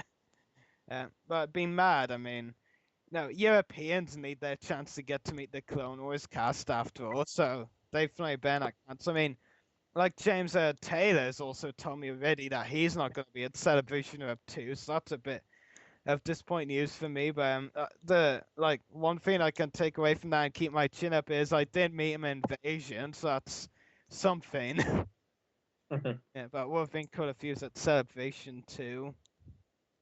Yeah, Ian McDermott not going to pay his stupid autograph price unless I could get those volunteering rewards, but again, not this year. I mean, how many of you actually know how much Ian charged for autographs at Celebration 6? Wasn't it a lot? Yeah. 12 pounds? What? 12 pounds? 12 pounds? Yeah, to get the autograph? No, way, way more. Oh, wow. $125 per autograph. Oh, wow. Yeah. Sheesh. Camel, both of them charge that amount. And like they're the only celebrities who attend celebrations that have attended so far anyway that charge over 100. The next most expensive I think is Carrie Fisher, and she charges like less than half actually at $60. All that for a piece of paper with some writing on it. And the memories. The memories mean a lot to some people. Yeah. Like I paid €10 for James Taylor's autograph and got memories from that, and I'll tell you what, great value. Yeah. Then, as well as the guest announcements, they made another rather interesting and unique announcement for Celebration Europe 2. Actually, before I touch up on that, this the forfeit thing as well with forfeit actors. That wasn't done at the original Celebration Europe, you know. So that's actually a first for Celebration Europe, having 4 Boba Fett actors at one Celebration Europe. I mean, sure, there's only been one Celebration Europe before, but they didn't have Dickie Beers at that one. I'm not sure if they had John Moore either. They definitely had Jeremy and Daniel, though. So that's something interesting, though. Totally. This year. Anyway, the unique thing is Star Wars screening, which is like this parade or something the 501st Legion members did years and years back. And you know what? This is actually very unique because I'm not sure if any of you three knew, but this Star Wars screening hasn't been at any of the US celebrations. That's something you have missed out on. At the US celebrations. Like the only celebration it's been at before is Celebration Japan. And that was in 2008. Like, so this is only the second time they're screening that. The US haven't seen this Star Warriors thing before, so it's very strange and interesting, really. I mean, like, most of what they've announced for Celebration Europe so far, you know, is something the US have had before, but it's the first for Europe, and that's exciting. Like Rancho Obi-Wan at Celebration, Steve Sansweet, Ian McDermott, and now the 4 Fets as well. And now we're getting something the US celebrations haven't had yet. I mean, that's bizarre, really, but kind of cool. I'm gonna some hate for that saying that, but you know, it's just unique, kind of. You know, who knows? Maybe they'll get some other things around that they haven't had at celebrations before. Yeah, well, hopefully it starts out with a really special celebration like how it did when I attended Celebration 4. Do you want to talk about your experiences at Celebration 4 in 2007, wasn't it? Yeah, 2007. Yeah. So would you want to talk about your rather brief but I hear enjoyable experiences at Celebration 4? Albeit. Yeah, Celebration 4, that was around the time when I first started to kind of explore a little bit more about Star Wars Convention. The first time I did was actually the Tournament of Roses parade on January of that same year. When George Lucas was in the parade out in Pasadena, California. I remember taking pictures and waving. I remember there was a guy who also said, "Hey, George!" He made my day that day. But besides that, yeah, after that, I went to Celebration 4, and man, was it fun, exciting. It was awesome to see a stunt actor as Boba Fett fly down with a helium jetpack of sorts. Wow. Like how they also did on the Rose Parade as well. And that was fantastic. I'm like, wow, they really nailed the jetpack thing exactly. Hey, that was pretty amazing. I only was able to be there for like 4 hours, unfortunately, because of rush traffic zone during LA at the time. I was able to see like a bunch of exhibits. I think there was like an art show panel where they had like a collage of so many different fan arts all put into one. I remember there was also some other, you know, giant Lego sets they had on the scene, and they showed off a few TV monitors that were um, portraying the common scenes from the Star Wars films. Also, there was I think my favorite fun activity I had there was a stormtrooper shootout, where fans get to wear like laser tag outfit, and they get to go out and shoot out against some fans of the 501st Legion dressed up as stormtroopers. So it Wow. was fun. Like you felt like you were reliving the moment from the films when you were the Rebel Alliance trying to shoot them down, and it was a really fun experience.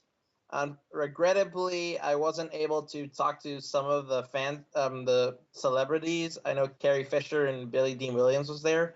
I mean, I saw them. I saw them like with the mic all trying to talk and everything. I think Billy D. Williams was trying to. I think for a few minutes there, he was trying to create some jokes for stand-up comedy, but I don't think they were that much amusing, from what I remember. No wonder he's so serious these days. Yeah. And unfortunately, I just learned the Sunday after I had left that they actually showed the first screening of the new Clone Wars show, and I was so upset that I didn't get to go on that day, on that Sunday. Yeah. Oh man. Here's actually something interesting you might not know, Adrian. Did you know that in that same summer, that was when the first Celebration Europe took place?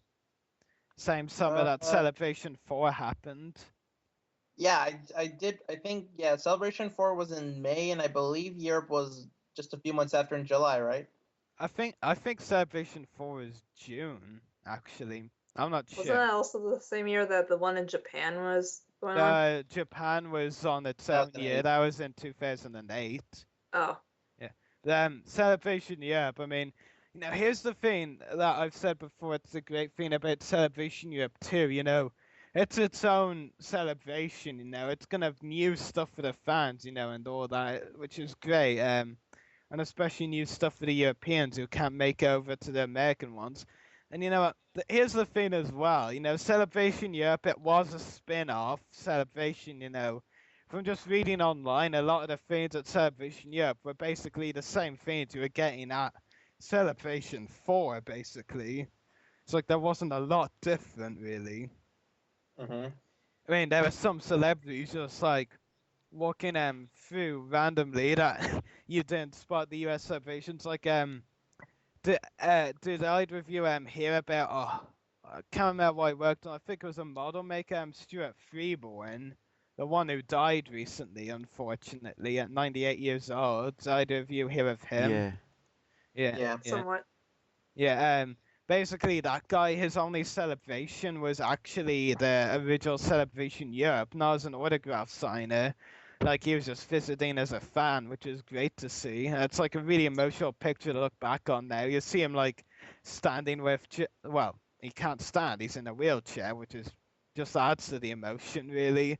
And, like, you just see him, like, in front of Jeremy Bullock's table, and they're just chatting as fans. It's, like, kind of touching to look at, really. I mean, that's one of the few things, really, that Celebration Europe had that was different to the other celebrations. Another would be, actually, I'm not sure if any of you noticed, but Celebration Europe was the first time Dave Prowse, Vader, and Mark Hamill, Luke, had met since the Return of the Jedi set.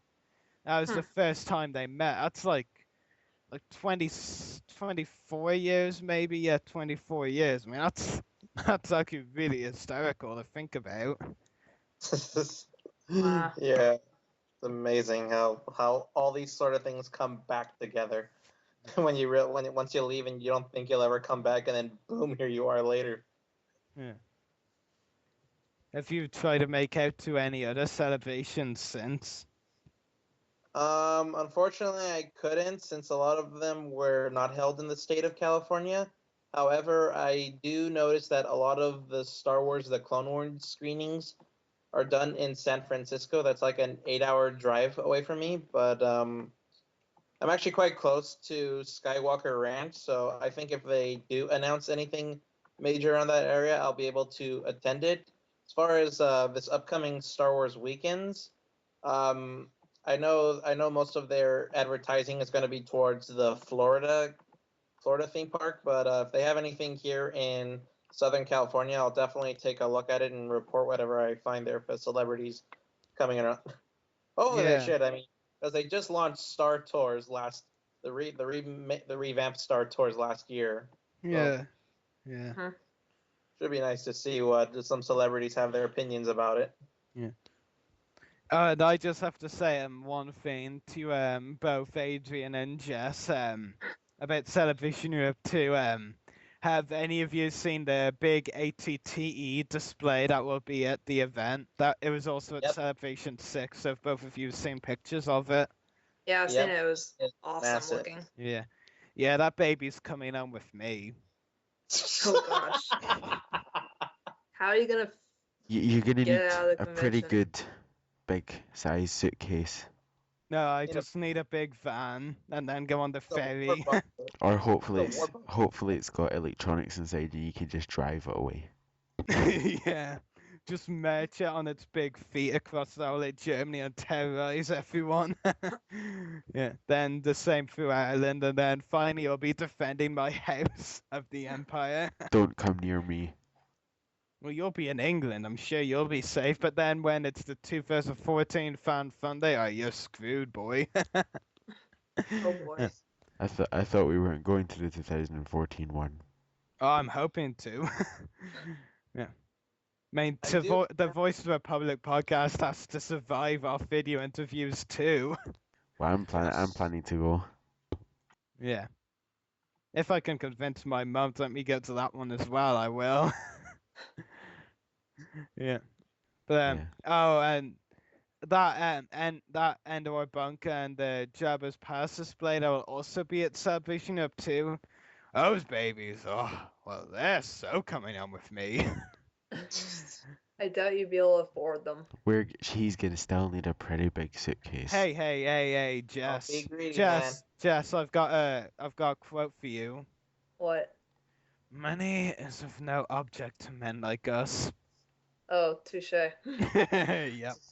Shall I just bring the Republic fleet and you can just transport it back home in that? That would be very helpful, Ta. I'll send them We'll just over. spam them videos of the stop motion series and tell them we're entitled to such work. That's actually a good one. I considered that. Here's our show, damn it! Now give us the free sets. Yeah. Here's actually a question for you. Actually, Adrian, this is something I'll actually ask you first. Did you actually get to look through the action figure merchandise stores? Because I didn't get to look through any celebration videos or pictures of the action figure stores until recently. And holy shit, my mind exploded. All right. So, which event are we talking about, or are you just talking about Celebration 4? Celebration? I remember seeing a few, but actually, something I didn't mention before was I actually attended a Star Wars event just of spring of last year. It was at an observatory. I remember the StarWars.com website, they posted saying that, oh, come see in this particular observatory event in California all the costume design sets and the models from the Star Wars movie. So I remember I went there. I actually think I heard about that thing recently. Yeah, I went to that and I saw their gift shop items, and yeah, they had almost everything you could have wanted for as a collector. Yeah. Man, I'm just getting goosebumps already thinking about going to Celebration, because like on preview night I'm planning to get my tickets and the autograph coupons for every guest I'll get autographs from at the event, and then I'll probably go into like the exhibit hall and all like that, and I'll see so many figures I'll be like, damn, spent a lot of money on autographs. So just one person just spends money on autographs, the other will try to get collector's items. Just get a bag, grab as much as you can and run. Yeah. Yeah, Graham, when me and Graham went to Invasion Dublin May last year, like there was just one store like selling some of the figures for rip-off prices. So Graham was like, "I'm so gonna take that Republic Commando boss figure off their stall and run away with it." He never did. Wow. He never did in the end, though. That was funny to think about. Yeah. You know, Because we all know shoplifting is wrong. I disagree.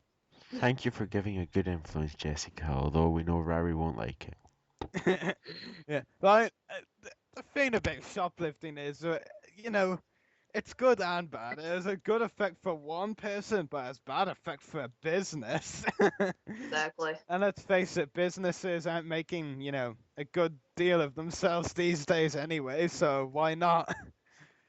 Yeah, yeah. I mean, That's a good example for the That's kids. such a Yeah, good example for younger viewers. It's good to steal. Yeah, I was like looking for the Celebration 6 figure stores or a pair of it, and oh my god, there was so much, like, from any line you name the line, they had like literally every figure from that line. It was unreal. It was just a dream, damn it. It was just epic. I don't know how I'm gonna be able to get so much at Celebration. Did they have Between Revan? what? Did they have Revan?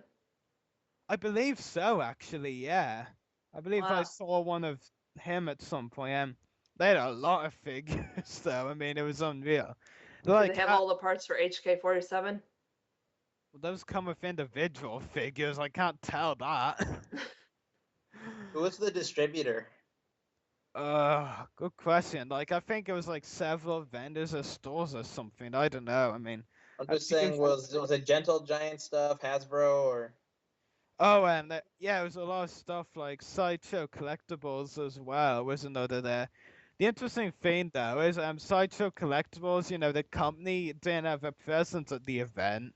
Like they weren't promoting any new stuff, which is always like weird to see, you know, vendors selling stuff from a company, but that company isn't there to prevent new upcoming products. I mean, I actually already know for a fact that Gentle Giant, who makes statues, they're not going to be at Celebration Europe 2, which is actually kind of strange. And I know for a fact vendors will probably be selling Gentle Giant products, but Gentle Giant won't actually be there. So yeah, that'll be weird. By the way, I still say the tagline for Hasbro's panels suck. I mean, do any of you actually know the name for Hasbro's panels at Celebrations? What is it? What's new at Hasbro? What's old at Hasbro, more Exactly like it. my point. Nothing's ever new at Hasbro. Nothing's never new at Hasbro.com. Yeah. It's all recycled garbage. Anyway, Adrian, aside from Kerry and Billy D, did you see any glimpses of any other celebrities? I did hear at the time that Seth MacFarlane and Seth Green were there at the same time. I didn't get to. I mean, I heard them do Q&A panels, but besides them, I think that was all I remember seeing. Interesting. Yeah, it's a pity you didn't get to, you know, see or meet anymore, though. Yeah, I was on a tight schedule back then, so that's probably the big regrets I had. And you still are. Yeah. Apparently. Yes. Yeah. So I figure with conventions, just go there if you plan on being there all day. Don't just go and be there for just 1 or 2 hours. It really needs to take a long day for you to get the most out of your buck. Oh yes, that's what we were planning to do at Fan Fun Day. Yeah, the thing I've heard about Celebrations most, though, is you won't get to do or see everything you want to because, like, it's so short. I mean, and there's so much going on. You know, you're gonna have to make choices as it comes closer to the event. Right, I'm not gonna do this. I'm not gonna see that. You know, it's kind of tough because there's some stuff you will want to do or see and you won't be able to. I mean, like, Some of it overlaps. Yeah, exactly. I mean, and the thing as well is, I mean, For Celebration Europe 2, we've had, 10 guests announced, a few panels and screenings, and like, my schedule's already looking packed for the event already, which is crazy. I like, Daniel knows this for a fact, my Fan Fun Day schedule, oh god, that A lot of thing is lines. tight. Yeah. Yes, A lot of waiting lines. mine is arrive Well- there, look at some stuff, meet some people, do some stuff, and leave. Dude, video interviews. That's part of doing stuff. No, it's got its own section. Okay, do you want me to change it and just like put video interviews? Yes, I want you to change the whole thing. You're gonna kill me. Anyway, Jess, what were you saying just a minute ago? So many lines to wait in. Oh yeah, yeah. You see, that's the thing. That's why actually the clever fans go on preview night. Only the VIPs get to visit the exhibit hall on preview night, which kind of sucks, but it's a bit understandable. Lots of people go on preview night so they can pick up stuff like actual tickets to the event, badges, and even autograph coupons a day early, which is a brilliant idea to do because in the long run it saves you a lot of line in on the first day. It's like buy all these tickets and stuff. I mean, the only real lines would be to get in, or if you're trying to get someone major's autograph like Hamill or Kerry, not that I'm planning to, then you'll have to line up for those. But otherwise, not really. And if there's any big panels or screenings as well, fingers crossed for the Clone Wars premiere. Yeah. And I've heard one tip about conventions and buying stuff. Usually the last day is the best day to do your shopping because that's when everything's like really cheap. Yeah, but at the same time, the lines were a lot worse for like buying stuff on the last day. On the first day is best if you want to just get stuff quickly, and that's what I'm probably gonna do. Buy stuff on the first day as much as I can that day. Get your lightsaber out, skip the queue, and Sorry, but only VIPs can skip the queue. It doesn't matter if you have a lightsaber or not. Investigate what the VIP badges look like and try and falsificate one. It just ticks me off to no extent though how like one of the props of being a VIP and like there's only 225 VIP tickets. It ticks me off and one of the props is like getting to skip the queue for up to 6 autograph signings. I mean that just ticks me off. And like all three of you actually, all three of you know what my reaction would be if someone tried to skip autograph line for Ashley Eckstein. You know what my reaction would be. People should start running. Yeah. Yeah. I think you'd probably just impale him or something. What? Oh no, Probably impale him or wouldn't kill him, would torture him. No, it would definitely kill me. I'd be like, fuck you! With any other celebrity, I probably won't be like that, but with Ashley Eckstein, yeah. Hey, quick, Rory. What do scissors do? What? What do scissors do? They cut stuff. Then a person cuts in front of you. Oh my. Damn. Oh, we're telling jokes now. Woohoo! I got one.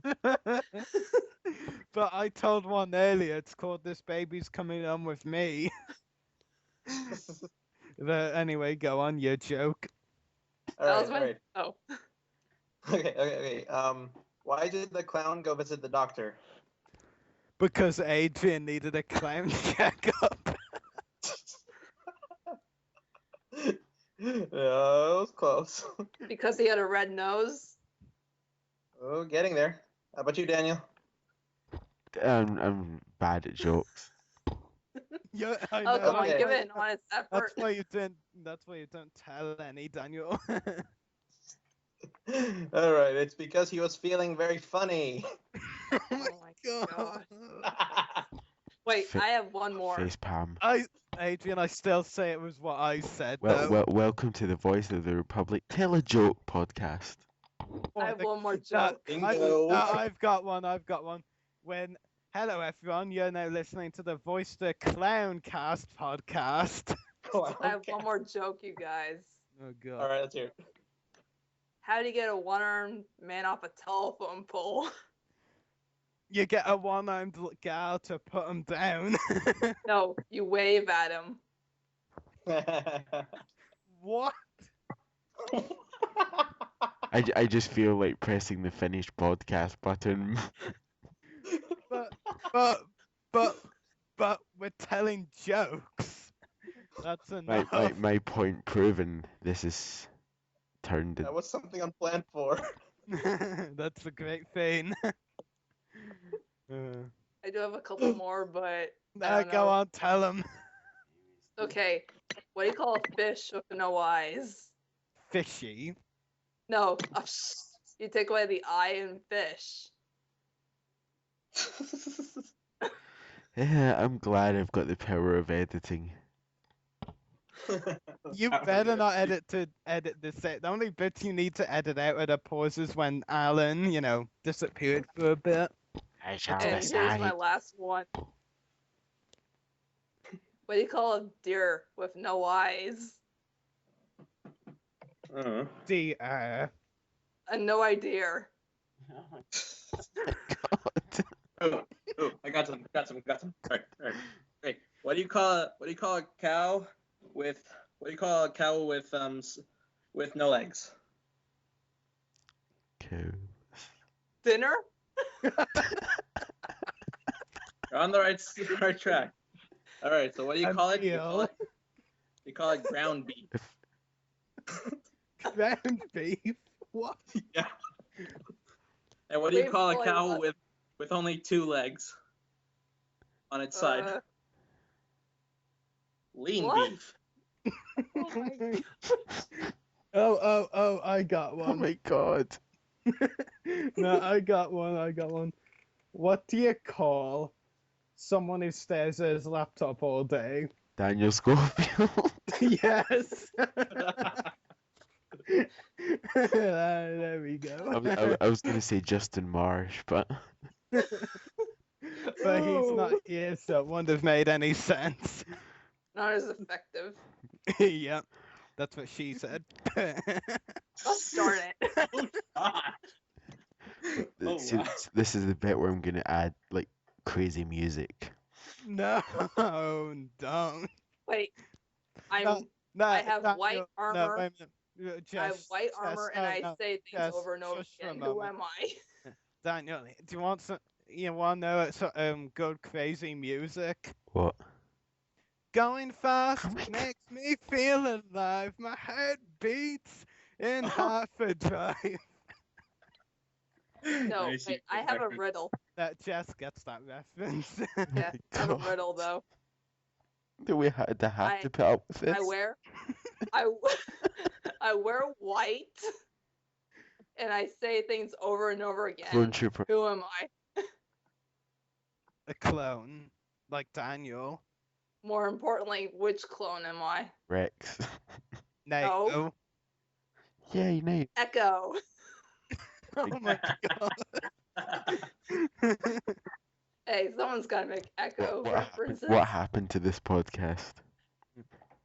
It has descended into the dark side. That's a good thing, right? Oh gosh, man. Yeah, this is very fun. I'd like to do more of these. This is just a special edition. Yeah. Yeah, what, isn't this like episode 25 or something? 26, is it not? 25. Yes! Oh, yeah. I thought it was 26, but...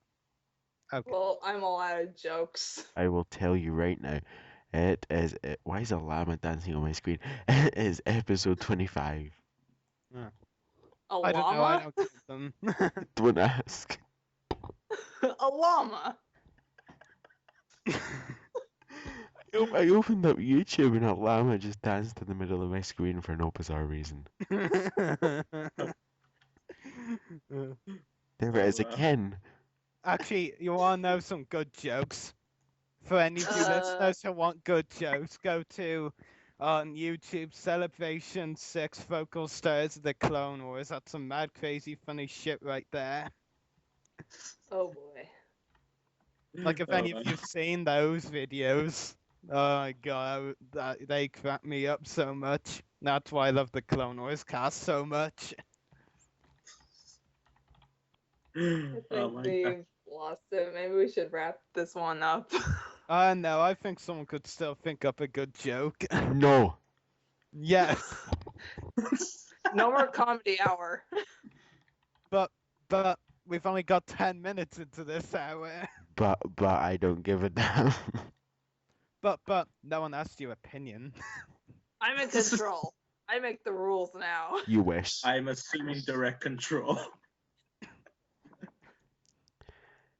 I'm just gonna sit in the corner in silence until we finish. Oh, Daniel. Oh, God.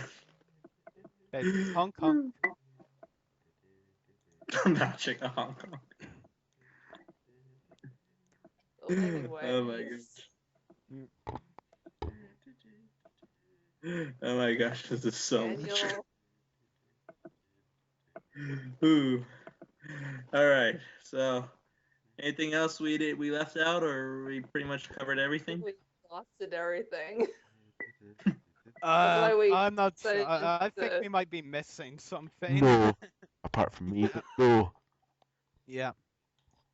I'm here. I'm ready to wrap up my Christmas presents. What? I see the joke. If that was an attempt at humor, it was a No, fail. I wrap my Christmas presents very early. Hey, Daniel. I don't want to know. Welcome to Scotland. Oh gosh. Has to be on every episode. And now we've lost them again. Yeah. Daniel. Jess needs you in more ways than one. Oh.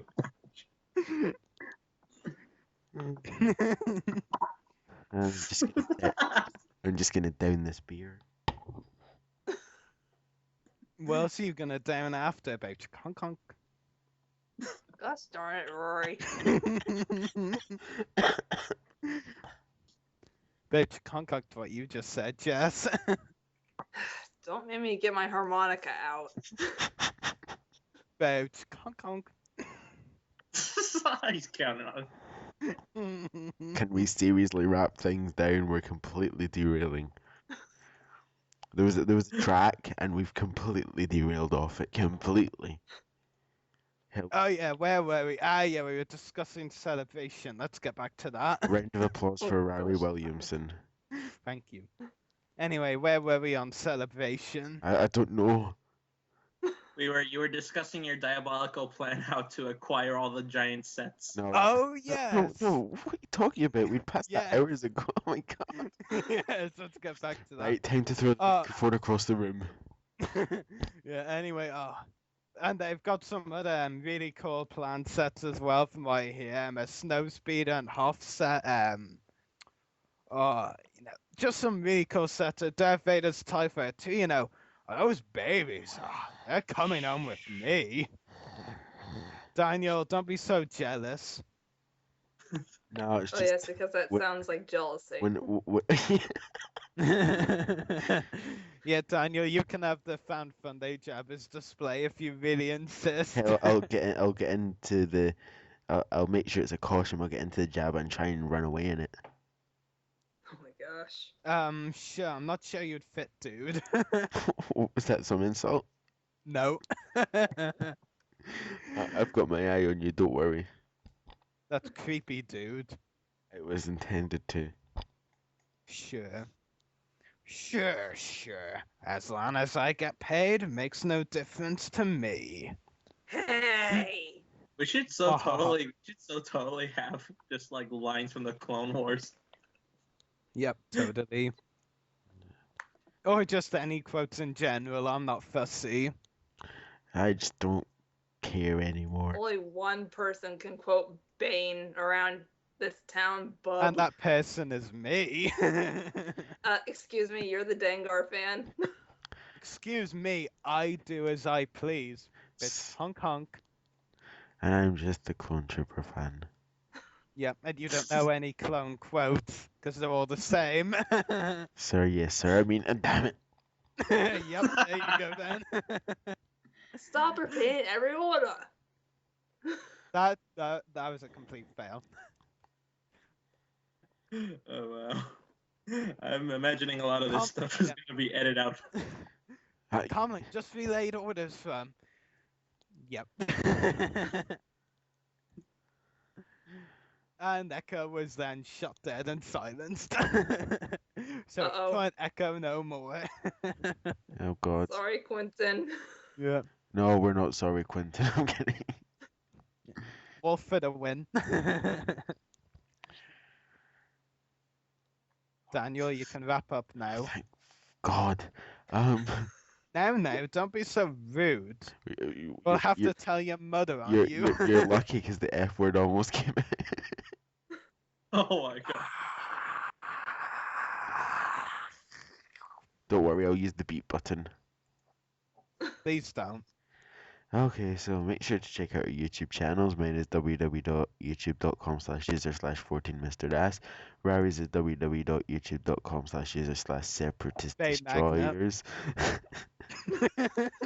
Check out Jess's YouTube channel at www.youtube.com/user/jessicabane501.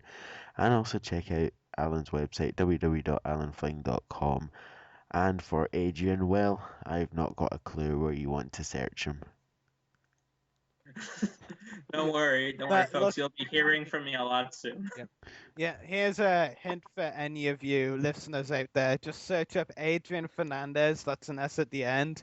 Adrian Fernandez porn on Google, you'll find a lot of stuff. Oh my gosh, I can only imagine.